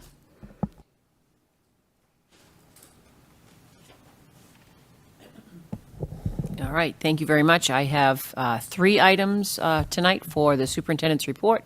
The first is an overnight field trip request for Nature's Classroom, and Mr. Greg Twombly is here to speak to us about that. And then I have 2 overnight field trip requests from Allison Farrell and Brandon Sousa for our Model UN. So we'll have Mr. Twombly come join us first. And he is here to share information about Nature's Classroom. I hope this link works for me. Oh, it did, I think. Hold on one second. Whew, it worked. This Canva thing threw me off a little. Oh, it's amazing. It's great. So this year, we'd like to go back to Charlton, Mass. and attend Nature's Classroom. So I'm Greg Twombly. I'm the 6th grade assistant principal. Went last year, Nature's Classroom. Our whole year kind of in the 6th grade is fundraising and building community in order, thank you. Okay. In order to get to kind of this spot for Nature's Classroom in the spring. So this year we have trip 1 planned April 14th to the 18th. That's the week prior to April vacation. And then our second trip is after April vacation, April 28th to May 2nd. And we have to split the class, so half of the students go first week and then half go second week. And there are some students that do stay back, and we have plans for them. So it's in Charlton, Mass. at the original Nature's Classroom. We've been going to Nature's Classroom probably for close to 40 years, over 30 years for sure in Beverly. I asked them last year when I was on site if they could dig in their archives and find Beverly schools. So they said they were looking for it, but I think we're probably the oldest or one of the oldest districts that go there. So we've been going for a long time. So it's a tradition that, you know, is really memorable for us. And parents that I talk to on a daily basis say, oh, I remember I went to Nature's Classroom. So it's something special for the middle school. Oh, it's not. Here we go. So some of our learning outcomes. Why is it so important and special to us? It's a nature-based experiential education. So and I'll show you a kind of a typical day in a week there, but the kids are outside, they're learning, they're moving around. It's fantastic. One of the biggest things for me, being a middle school administrator, is there's no phones or iPads and nothing. So we're really disconnecting from technology. The kids at the first day or so are a little weary and kind of, they're like in a daze. After the second day, it's amazing. And they're talking to each other, they're forming connections, they're being creative. We play a lot of basketball, a lot of gaga. They're sitting in nature, they're writing, they're drawing. It's just amazing to see that. And for some of these kiddos, this might be a week of their life that they haven't had their phone with them in a long, long time. And maybe, you know, they're going to have their phones with them when they get home and continue through high school. But this is a week that there's no technology at all, and they're kids being kids. And it's really, really, really amazing. We have a lot of hands-on outdoor learning, a lot of building things. One of the most famous things that the kids love is dig a hole. And so they go out and they dig a giant hole and they find little creatures in it. And actually last year we found an ancient arrowhead. One of the students found it. So they kept it up there. We're going to hopefully see it this spring when we get up there. A lot of confidence through new challenges. We see kids step out of their comfort zone and try new things. There's that team camaraderie. They're forging new social connections. There's a lot of collaborative learning. We pick the groups for them. They sleep overnight. Sometimes it's their first night sleeping over away from mom and dad or whoever it may be. So they're challenging themselves, but we're also building them up and supporting them. And also, it turns them into stewards in the environment because the focus is on nature, the focus on environment. Hey, it's really important to us. And so they come back with a greater sense of, environmental awareness. So we have field group, then they have elective classes, and then every night ends with a quiet sing. So we all get into the same spot, and the Nature's Classroom counselors play music. They play the guitar and the drums and the piano, and we have a big sing-along. And then we get to bed. Hopefully we get to bed at a decent hour. It's usually 10 o'clock or so. And then we get up ready for the next day. Here's a typical day. It's a little bit hard to read. So we'll go on Tuesday because Monday we're traveling there. Tuesday, breakfast, we get up at 8 o'clock. Every student at some point in time has a different role. And there are waitrons. And if you're a waitron, your job is to get there early at 7:45, and your job is to set up the table for everyone. And if you're the waitron, you're the person who goes and brings the food to the table for your teammates. And you can't get off the table unless you ask the waitron for permission. So there's a lot of manners and respect in there too, and we're cleaning up after ourselves, and we're being accountable to each other. So we go for breakfast. Breakfast is amazing. All you can eat. We come back, we tidy up, and then we go to field group. So students are out almost all day, and they are exhausted when they get back, and it's amazing. So we have field group at 9:30. We come back. We always have like a 30-minute free time. Then we have a lunch again, a little bit of free time, and then we have special interest classes, and those they run the gamut from dig a hole. Let's go find salamanders was a big one last year. Build a fire, too. Special interest classes, they come back, have a free time. We have dinner, another little free time, and then we have our evening activity. Sometimes there's like a night hike. Sometimes there's other special interest classes that they put on, and then we all go back together for a quiet sing at the end of the night, get our stuff in order, and then hit the sack and go to sleep, and then we wake up the next morning and we do it all over again. And so by Thursday, they're tired, they're exhausted, but they're feeling great. Some students don't go, and that's okay. There's a handful of teachers that stay back. And last year, I was really impressed at all the teachers in their organization of everything for the kiddos who were staying back. So we have a lot of outdoor learning experiences. Last year, we had special programs come in, Curious Creatures. We did a local field trip to Gloucester. There's a bunch of project-based learning activities going on. So we try to simulate a little bit of what's going on at Nature's Classroom. We use a lot of the house system, too, in 6th grade in the kids who are staying back. So they meet in their houses, and they work in teams, and they do some team building stuff, too. And then we also had some science experiments that the science teachers put on as well. So our motto is anyone who wants to go can go. And I say that to all the kiddos. So last year, all of our fundraising, we fundraised close to $60,000. $60,000 is amazing. And our whole year, basically in the 6th grade, is fundraising. We had nearly 290 students participate last year. I had about, I think, 320 kids in my 6th grade last year. This year we have 337 kids in 6th grade. We want everybody to go, and a lot of what we do is outreach to families.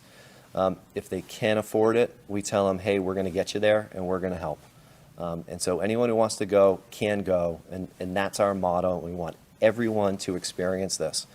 Some don't really want to go, and if there's an issue with the price or the cost of it, we make those phone calls to those families, say, hey, listen, is there something we can do? Is it a money issue? Because if it is, we got you, and we want to support you. But some don't want to go, and that's okay. Some had cheerleading competitions in Florida that couldn't go, and other things going on with their families, and that's all right. But we have a commitment to accessibility. We only charge, so last year we charged $400 a student. The price per student last year that Nature's Classroom charged us was $463. This year, it's looking like it's going to be $479 a student, so it went up a little bit. I would ask for just a modest adjustment, maybe a $15 increase, so $415 maybe, $420. But right now, our goal is to reach out to local businesses. Katie Kraft was here earlier. She's leading the charge in the PTO. We're doing a fantastic job already writing grants, and a lot of local businesses have already kind of said, hey, we're going to help you guys out this year. So I'm feeling really good about fundraising this year. October 24th is our Boo Bash here at the middle school, where we have 5th and 6th graders attend. That's a massive fundraiser for us. We raised over $5,000 last year at Boo Bash. Tons of parent support and PTO support. We couldn't do it without the PTO, the teachers, and the parents really helping us out. And so that's kind of our big jump-off point, the Boo Bash. So that's what we're looking at this year. We have Boo Bash. We had our first bingo night last year, which was amazing, unbelievable. I should have put some pictures of it. We decorated the first floor cafeteria. We invited families to come in and play bingo with us. We had raffles, we had baskets. That was a huge, huge success. We want to repeat that this year. We're also starting Penny Wars this year with a little friendly house competition in the 6th grade. We have a direct donation campaign through PayPal. Last year was GoFundMe. This year it's PayPal. Winter Waffle Land was another huge fundraising event for us. We invite the elementary school to come in. That's on a Saturday. We serve waffles and breakfast and sausages and everything like that. And we walk around spraying whipped cream on anyone's waffles, and it's just amazing. So we had a huge, huge turnout for that. We've had raffles. What we're really focusing on this year is all the local businesses supporting us, and I think that's where we can really gain a lot of this fundraising momentum. Our Spring Fling Dance was a new one that we had last year that raised over $2,000, I believe. We've had a lot of charitable donations, including Boston sports tickets. That was a huge raffle, and then we're always trying to brainstorm other innovative ways to reach out, build community, but also fundraise for Nature's Classroom, because it's a lot of money, but it's really important to us, and it's a tradition that we want to keep going in the 6th grade. Eventually, we want to try to get the 5th grade involved too, because they're going to go in 6th grade. So hopefully maybe next year we can maybe get the fifth grade more involved and maybe the elementary schools involved as well. Here are just some quotes that I have, and I have a ton of these student voices. I'll just read one for you. It says, "Nature's classroom was the highlight of middle school. From the food, the songs before bed, and the overall experience was everything to me. Spending a week away from electronics and home and just being able to spend time with friends was amazing." And so that's kind of that's a highlight. And all of the kids, when they come back on the bus, they're smelly, they're disgusting, but they're so happy, and they're so glad that they went. And they're timid at first, but by the end of the week, we've formed these new bonds with each other. And the teachers as well, when the kids come back, it's just a different relationship between the teachers and the students, and new friendships being made. It's just amazing. And it's a great way to kind of end the year as a sixth grader. And I can tell you that all the seventh graders this year who had me last year, sixth grade, they come back every morning and they say hi to me and they say hi to their teachers, and they really miss being a sixth grader. And Nature's Classroom is really a major part of that experience for us. And that's it. I want to say you did such a good sales pitch. I feel really bad for the class of 2026 who's sitting right here feeling like she and her classmates really missed out. Class of 2027 also feeling a little sad. I know, we didn't get to go. You could make that a little trip for them. I know, it should be like a summer, like. We're looking for chaperones.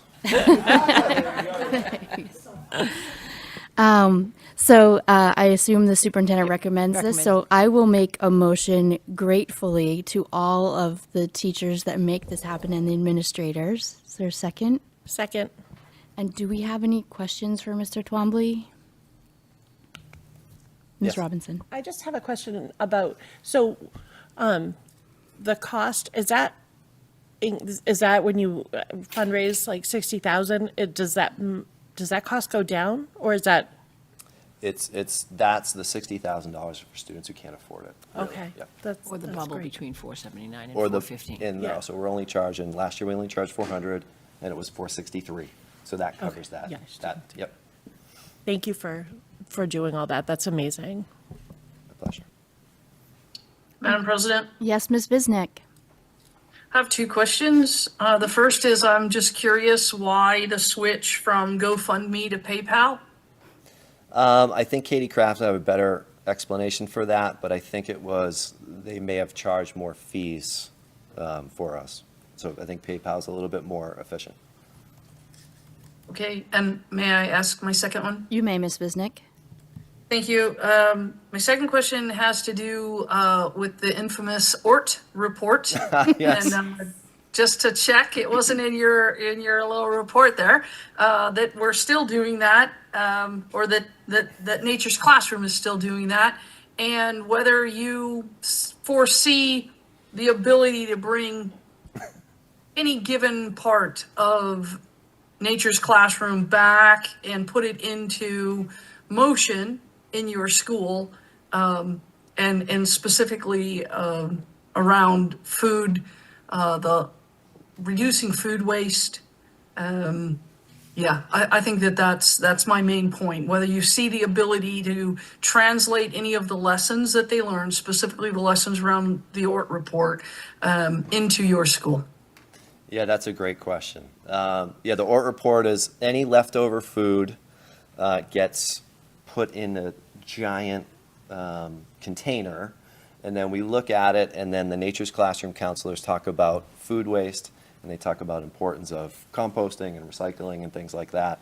I would love to see some of that here at the middle school. Before we go, the teams that go together, they eat lunch together in the cafeteria. So we switch where they eat lunch. So they get to know each other a little bit more intimately before they go out. But that camaraderie, that sitting together and being accountable, asking the waitron, hey, can I go up and get seconds? And they say, yes, you can. And cleaning up after themselves. I don't know if you know middle schoolers, but that they can really use some practice in that. So, but I think the ORT report and all of those things are important for us to carry over here. Yep. Great, I'm looking around the room. Are there any more questions or comments? Okay, I believe we are ready to vote. I'll call the roll. Mayor Cahill, Yes. Kimberly Coelho, Yes. and then Mackenzie DeFranza, Yes. Karen Robinson. Yes. Lorinda Visnick, Yes. and Rachel Abel, yes. Enjoy your trip. Thank you very much. Awesome. Thank you, guys. Appreciate it. And Dr. Churchak, I believe we have 2 more. I am going to hopefully, I'm so lucky I got back to my slides because I was a little worried. All right, we do have 2 more. And Superintendent recommends a motion to approve both the 2 following field trips that are going to be presented to us by Allison and Brandon. And I wanted to say in advance, I let them off the hook for their slideshow, so come on up and tell us all about them. I told you wouldn't want to follow that one. No, slideshow. I still don't know how to use Canva. The students know The better. Canva's amazing. It's cool. Yes. The kids are better at it than me, but I just have a slideshow for my organizational purposes. So, good evening. So I will preface with normally we do as a club 2 overnight trips. One coming up that you guys thank you for approving. Earlier in the school year, we had such a great turnout. We actually had a wait list for the upcoming field trip. We filled all 12 slots in less than 48 hours. Yes, it was crazy. It was awesome. But unfortunately, so I reached out to Brown asking if we could receive additional slots because they have so many other delegations coming from across the country. That 12 was the cap that they had put on everybody, so that way they can have more people coming from across the country. And I think potentially from out of the country as well, but I can't quite recall. Anyway, so we have a little bit of a wait list. So we're asking for 2 overnight trips just to help. One that's the first one being MIT. Normally we would go on that. If we're not going to New York City, that'll be the part 2 in a second. So this will be a trip that's comparable to students, what they could anticipate going to Brown this upcoming Veterans Day weekend. So anyways, let me get going. So it's very similar to Brown. It's a high school, it's a conference offers to high schools. We would be utilizing public transit to get down to Boston. It is from, Friday, February 9th through the 11th. So Friday through Sunday. We would leave probably like halfway through the day on Friday, take the good old commuter rail down to Boston.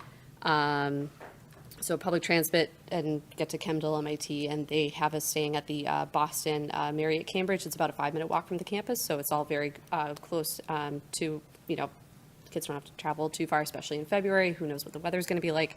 Anticipated cost per student, again, it depends on how many students go, how many hotel rooms we will need to accommodate. And I can register for more than 12. I don't know if we'll have 12, but basically, we wanted to offer this to students who were unable to either attend Brown or our upcoming trip, which I'll announce later. So cost per student will probably be slightly higher than it was last year. I'd say probably I think I had $235 to $285 at the max per student. And that includes conference fees, the hotel, transportation. Thankfully, where it's so close, the transportation, it's definitely a little, this price point is a lot lower than Brown University. That's like that. And I welcome any questions you might have. Mayor Cahill. Thanks, Madam President. I just want to say thank you because when you were here the last time, we were all kind of wondering the same thing, right? Great program, and if there's more demand, and so the fact that you're coming back with another trip, I think it's fantastic. Really appreciate that you're willing to do it. Yeah, thank you. Yeah, this is definitely, from what I remember, this is the first year we've been able to fill all 12 slots. Usually we're returning 1 or 2, and I was like, oh my God, we had to get a running Google Doc between the 2 of us to keep track of who's turning and stuff. So we're excited that there's so much interest in the club. So. Great. Ms. Visnick, I see your hand. Are you prepared to make a motion? And then ask your... Sure, but I had a question too. Okay. You want me the motion first? Yes, please. I would love to accept the superintendent's recommendation and approve this overnight field trip. Okay, is there a second? Second. Thank you, Ms. Coelho. Now you may ask your question or make your comment.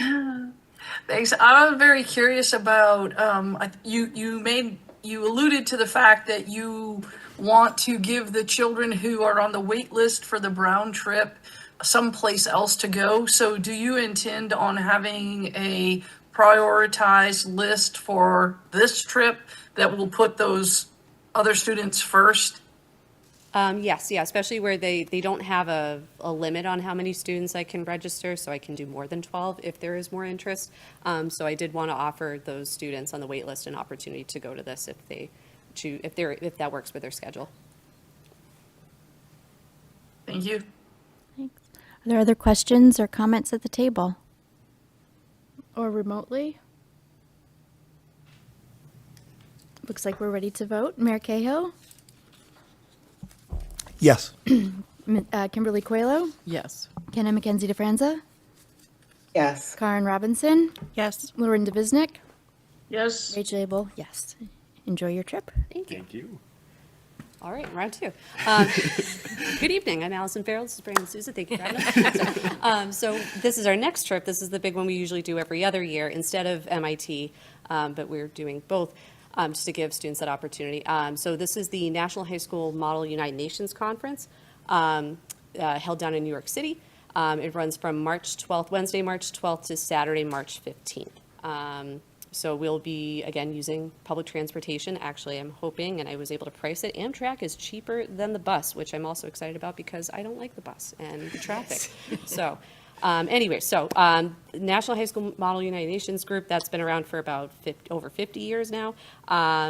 They host student delegations from around the world, from Italy to Mexico to, I think there was I want to say Brazil. I think they were from Brazil. I can't remember. There's basically, I think, almost like 2,000 students participate in this. So they also offer opportunities to guest speakers to come into each of the committees. They can range from model UN officials themselves, ambassadors. There's also international affairs experts. There was a youth ambassador. No, I don't think he was like a collegiate ambassador for UNICEF that came into that particular committee that also kind of sparked the interest to start the UNICEF club at the high school. So that's still taking place. I think we're in like year 2 now of that. So it's just an awesome experience that students get to actually meet, real people that are actively involved in the actual United Nations. And also the closing ceremonies do take place inside the United Nations headquarters too. So as long as there's no emergency, committee or like a, convening of some sort, so far we're 2 for 2 with being able to go into the actual UN headquarters and sit in that room on that picture. So breakdown of this, again, we would utilize public transportation, Amtrak, so we'd be departing Wednesday morning, returning Saturday evening, and with most, costs, everything's gone up a tad. 2 years ago when we ran it, it was about $600 per student. We are in the works of getting a fundraiser up and running, for candy bar fundraiser, to help hopefully, alleviate, what's the word I'm looking for? Reduce, thank you. Reduce those costs, sorry.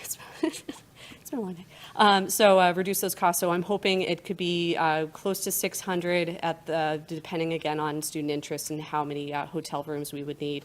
It could be like anywhere from 600, 800 per student. And again, that includes transportation, conference fees, and the hotel. The other nice part about this is the conference is actually taking place inside the hotel that we're staying in. So it's all kind of in one place. Times Square is around the corner.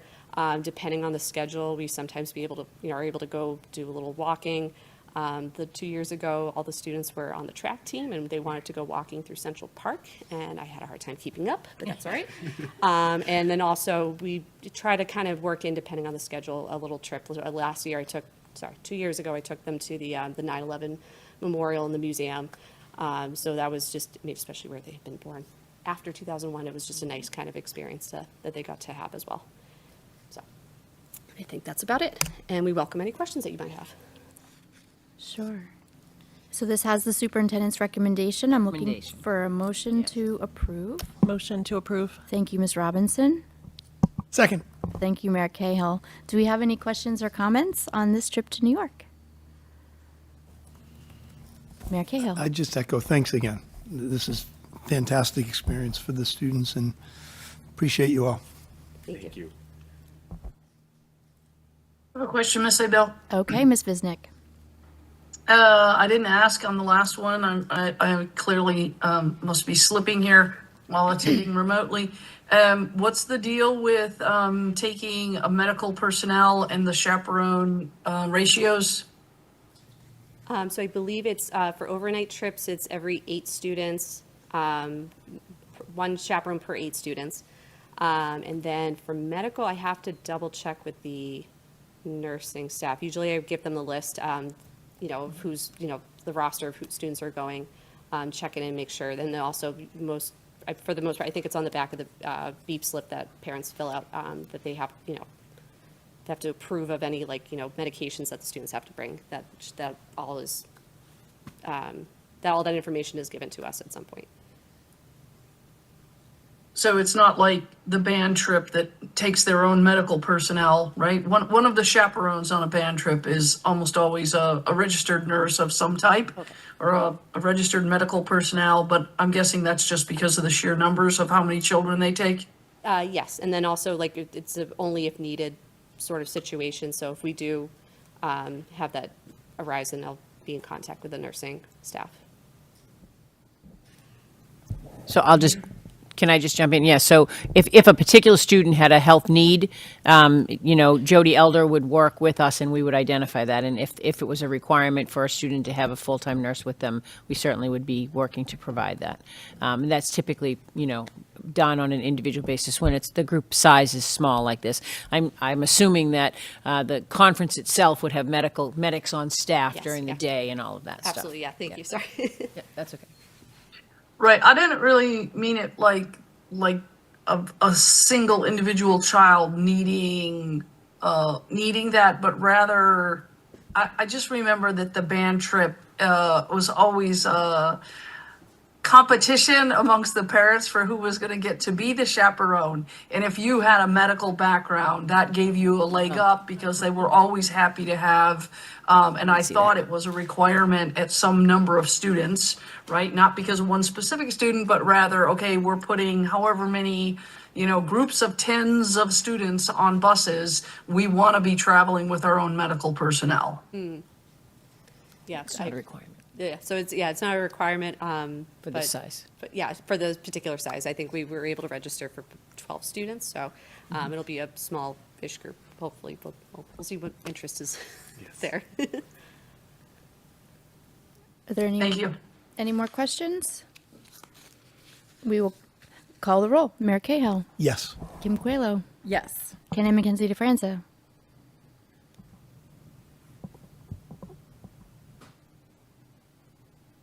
Sorry, a little loud here. Okay. So cute. Karen Robinson. Yes. Lorinda Visnick.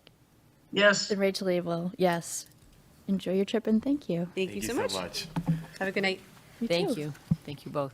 And that is all that I have for this evening. Well, those were wonderful things to have. Next, the school committee chair update. In our packets, we were provided a draft calendar for our spring meetings. I hope everyone had a chance to take a peek at that and potentially pencil them in. We will need a motion to approve so that we can post our meeting schedule. We did have our first try at the student advisory meeting at the 5 o'clock remote only. We will gain some feedback from that to figure out if that is a workable approach going forward or if we want to reconsider that. But for all intents and purposes, it's probably better to post these dates and schedule this room. Is there a motion to approve? So moved. Thank you, Ms. Coelho. Second. Thank you, Ms. Robinson. Are there any dates or exceptions that anyone noticed as they reviewed? I went through on my own calendar. It looked like it aligns with our normal practices. If we're ready to vote, Mayor Cahill? Yes. Kimberly Coelho? Yes. Ken Mackenzie DeFranza? Yes. Karen Robinson? Yes. Lorinda Visnick? Yes. And Rachel Abel, yes. 6-0. Jeffrey Silva is absent. Very good. And then just the rest of my update is that we do have negotiation sessions planned for October 15th and 30th. And then our next meeting here together is our finance and facilities at 6:15 on the 23rd, followed by our committee of the whole at 7:30. Ms. Visnick, are you able to give us the Standing Committee on Finance and Facilities report? I am. Excellent. And I'm not using a headphone, so I should have asked this earlier. Is my volume okay? Nice and loud. Very clear. Excellent. Okay.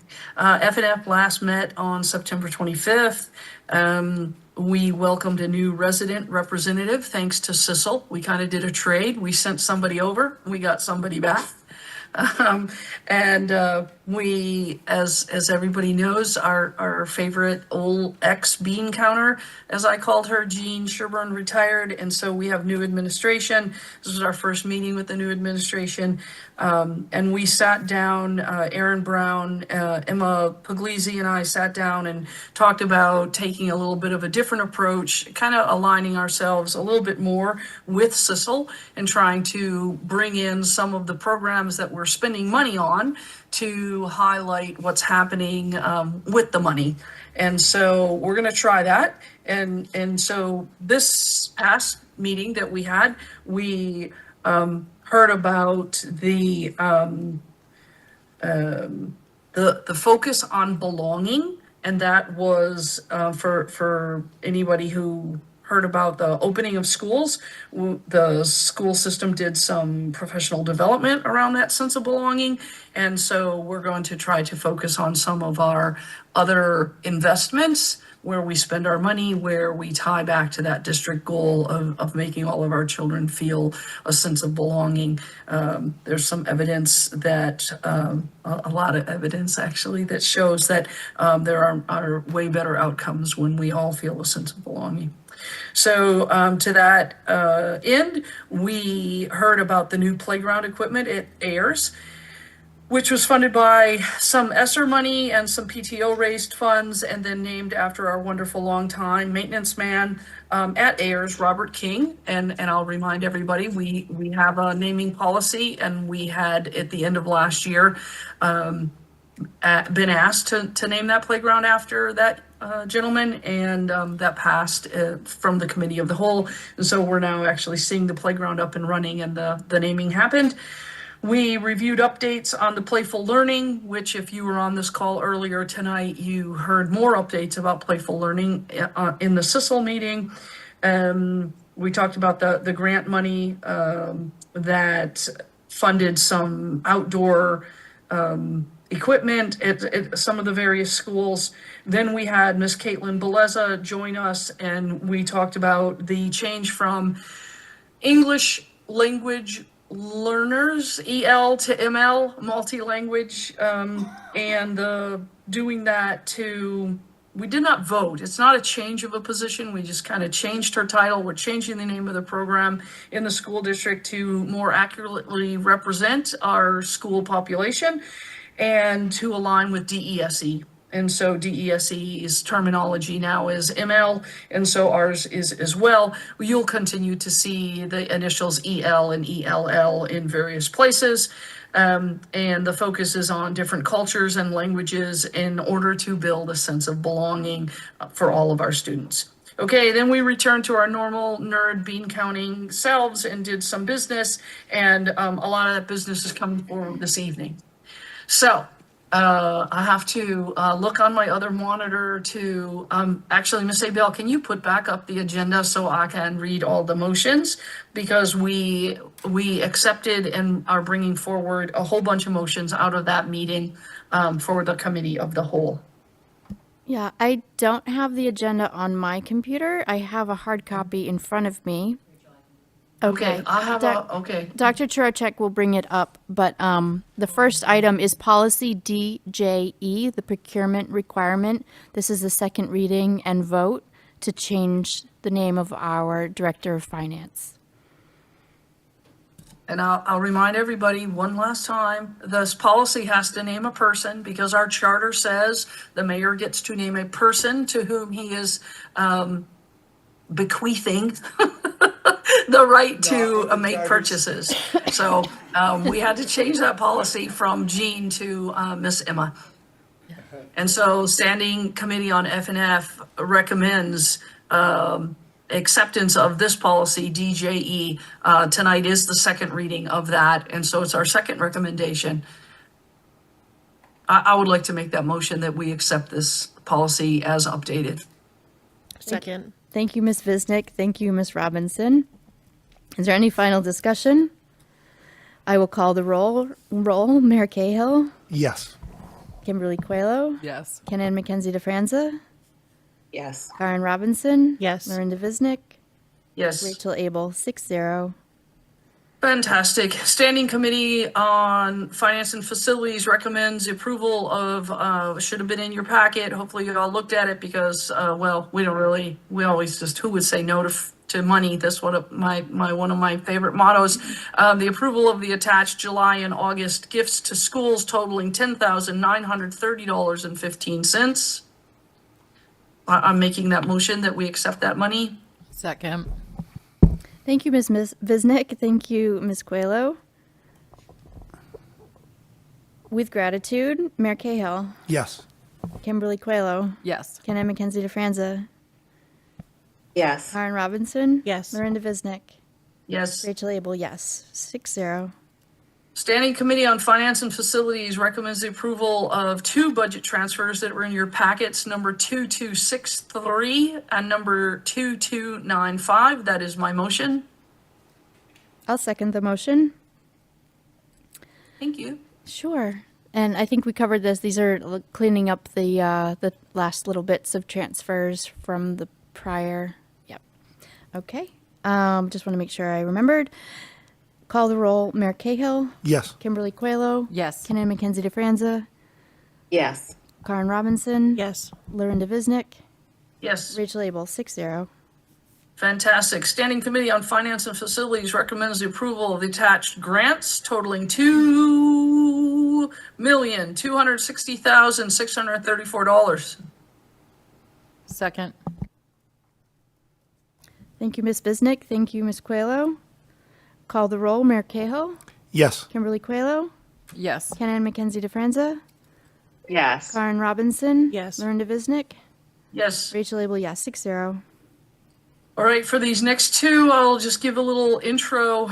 At the end of last year, we cleaned up all our student activity accounts, and we now are going to try at the beginning of each year to kind of clean out the old student activity accounts that no longer apply. For instance, a graduating class almost always has their own activity account, and then approve in real time and keep up to date with what is an actual reflection of our student activity accounts. So we had gotten a little bit behind in our bookkeeping, and so now we have our next two motions are relative to student activity accounts and keeping up with them in real time. And so the Standing Committee on Finance and Facilities recommends the approval of the attached new student activity account set up for the Beverly High School Spring Musical. That is my motion. Second. Thank you, Ms. Visnick. Thank you, Mayor Cahill. Do we have any questions? I'll call the roll. Mayor Cahill, Yes. Kimberly Coelho, Yes. Ken-Ann McKenzie DeFranza, Yes. Karen Robinson. Yes. Lorinda Visnick, Yes. Rachel Abel. And finally, 6-0. I'm sorry, was somebody in the room speaking? Just 6-0. That's all right. Okay, sorry. Finally, the Standing Committee on Finance and Facilities recommends the approval of the attached totality of the list of BHS student activity accounts. Second. Thank you, Ms. Visnick. Thank you, Mayor Cahill. Are there any questions? Call the roll. Mayor Cahill, Yes. Kimberly Coelho, Yes. Ken-Ann McKenzie DeFranza, Yes. Karen Robinson. Yes. Lorinda Visnick, Yes. Rachel Abel, yes, 6-0. We are scheduled to next meet on Wednesday, October 23rd at 6:15 in that room where you guys are right now. A little heads up, I have a conflict that evening and I may well have to be remote again. I'm juggling massively. So hopefully I'll be able to be there. I realize it's a little bit of the burden on the rest of the people who have to do all the roll call votes, especially you, Madam President. So I apologize for that. I'm not on that subcommittee, so we'll have to put that burden on Mr. Silva or Ms. Coelho. But appreciate the heads up. We will mark our calendars. Be prepared. Okay. And then next on our agenda is the Standing Committee on Curriculum Instruction and Student Life Report. I don't know if Dr. McKenzie, you're prepared to do that this evening? I am, but my son might chime in. So Okay. I don't know. I'm going to be very quick about it then. Okay. So thank you, everyone. He's giving us background music. We met this evening and heard from our student representatives, so we're grateful to their participation. We also voted to approve 2 of the policies to move forward. One is JFABE, Educational Opportunities for Military Children, and the other was JFABF, Educational Opportunities for Children in Foster Care. So we will be recommending that moves to this body. We also heard from the Elementary Strings program, and Playful Learning grant presentation was done earlier.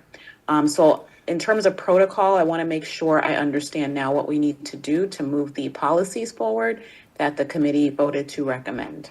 Sure. I will be placing them on our committee of the whole meeting for the first reading at our October 23rd meeting, and then we'll follow that up with our regular meeting on November, 5th, 6th, 7th? No, 6th. Wait, November 5th is 6th. Yes, it will be the day after Election Day, right? Okay. Yes, so we'll do 2 readings, and I think it would be important for people to recognize that Ellen Faulkner reviewed them. She is our coordinator for those military children and children in foster care, and she believed that they would be supportive to the work that we do here in the district and that they're consistent with the district. So when you see them, just keep that in mind. I think that was a good report out that Dr. Flaherty had given from Ellen directly. All right, thank you. Oh, And it's I on think the- our next meeting is that night, yes, November 6th? It's the 13th. Ms. Bergeron just The corrected 13th. me. The Okay, 13th. So November November 13th. Okay. Because usually we're going to the MASC conference, and actually that's a good segue. Did anyone register to go to the conference this year? Good, because I was going to say we'd have to rush to make our votes on the resolutions, but we will skip that since we don't have representation going. Okay. Next on our agenda is a report out from the negotiating subcommittee. As I mentioned above, we have 2 additional planned sessions for October. That is on the 15th and on the 30th. And then next we have the policy review subcommittee. Ms. Visnick, have you met since our last meeting? I don't believe you have. No, we have not. I'll just say we're kind of waiting, right? We're waiting on some Title IX stuff. But in the meantime, you saw that from CISL and from FNF, we have policies we're kind of cruising through, thanks to Ms. Bergeron, the rotation. So we try to meet our own policy of looking at and potentially updating every policy within a 5-year window. Perfect. Thank you for that. Next on our agenda, we have an opportunity for school committee members to relay communications. Are there any communications that members wish to bring to the table? Mayor Cahill. Thank you, Madam President. I want to say how amazing, it's Julia, right? Delia, sorry. How amazing Delia and her classmates and friends are in the marching band. Not only are they great to watch at football games, but I got to go see them in the Salem Haunted Happenings Parade, where they weren't in band uniforms but in costumes, and they played some amazing music and were one of the highlights of the parade. Great stuff. I was otherwise occupied that evening and I missed out, but I definitely enjoyed seeing the photographs of the creative costumes that the marching band put together by section. I thought it was really cute, and I heard that the audience really enjoyed it. So thank you for that. Ms. Robinson. If we're going to give shout outs, I just wanted to say that our golf team is your NEC champions for the year. So Exciting. Ooh, very nice. Isabel? Okay, I see the yellow hand there, Miss Visnick. I'm going to change. I want to figure out how to change the color of my hand on Zoom. Maybe that'll be my goal for the next meeting if I have to attend remotely again. So shout outs. Walk to school today. Walk to school day was today for Centerville. I don't know if any other elementary schools participated. A fantastic event. Big shout out to everybody who helped make that happen. School nurse, a lot of the teachers, a lot of the staff, crossing guards, some police details. And a good amount of patience from some of the drivers who had to wait for pretty long lines of children to cross the street. Big thanks to BevCam for doing everything they do to broadcast our meetings, and they're currently broadcasting the game tonight under the lights. So we heard our student representative talk about how excited the student body is about that. And so other people will get to participate by watching, thanks to their broadcasting. I have actually a few calls asking for additional bus service. More people would like to be on the bus that are quote unquote technically too close to be considered to get on a bus. You know, and that kind of ties in with, I had 2 calls complaining about traffic. Especially around the time the school starts and school lets out. And if we, in an ideal world, we'd have more seats on buses and we'd be able to put more children on the buses and then reduce the traffic, and that would be better for all of our residents. And in a very closely related scenario, I believe Mayor Cahill has heard about this as well. Some inquiries about putting solar on the roofs of our schools and or building more solar canopy parking lots, and then converting our schools to using cleaner energy, including but not limited to heat pumps. And Centerville Elementary School is a school that heats itself very differently because of where it's located in the city and what resources are available to it. So switching over to a heat pump would be good on multiple levels. So a lot of those conversations we have not yet scheduled. I don't believe, Dr. Trocheck, our first OSC meeting for the year, but if we could put that on our agenda over there, and maybe something to think about in conjunction with Arena Keefe and the mayor, of course, and looking at the bigger capital budget expenditures, and or whether we have somebody who would help us do that work without much, if any, of a capital outlay. Thank you for bringing forward all those communications and shout outs. Anyone else? Okay. Time is 8:49. Our final agenda item, the chair will make a motion that we vote to meet in executive session pursuant to Mass General Law, Chapter 30A, Section 21A, for purposes 7 and 3, and not to return to open session. Purpose 7 is to review and approve the minutes of our executive session meeting from the 25th of September. And purpose 3 is to discuss strategy with respect to and in preparation for collective bargaining with the Beverly Teachers Association and AFSCME units, because an open discussion may have a detrimental effect on the bargaining position of the committee, and not to return to open session. I have made that motion. Second. Thank you, Ms. Robinson. Again, it's a motion to enter executive session and not return to open session. With a motion and a second, I will now call the roll. Mayor Cahill? Yes. Kimberly Coelho? Yes. Ken-Ann McKenzie DeFrenza? Yes. Karen Robinson? Yes. Lorinda Visnick? Yes. Rachel Abel, yes. 6-0, we have voted to enter into executive session pursuant to Mass General Law 30A, Section 21A, for purposes 7 and 3, and not to return to open session. The time is 8:50. We thank our friends at BevCam for all they do to broadcast our meeting, and we now bid you adieu.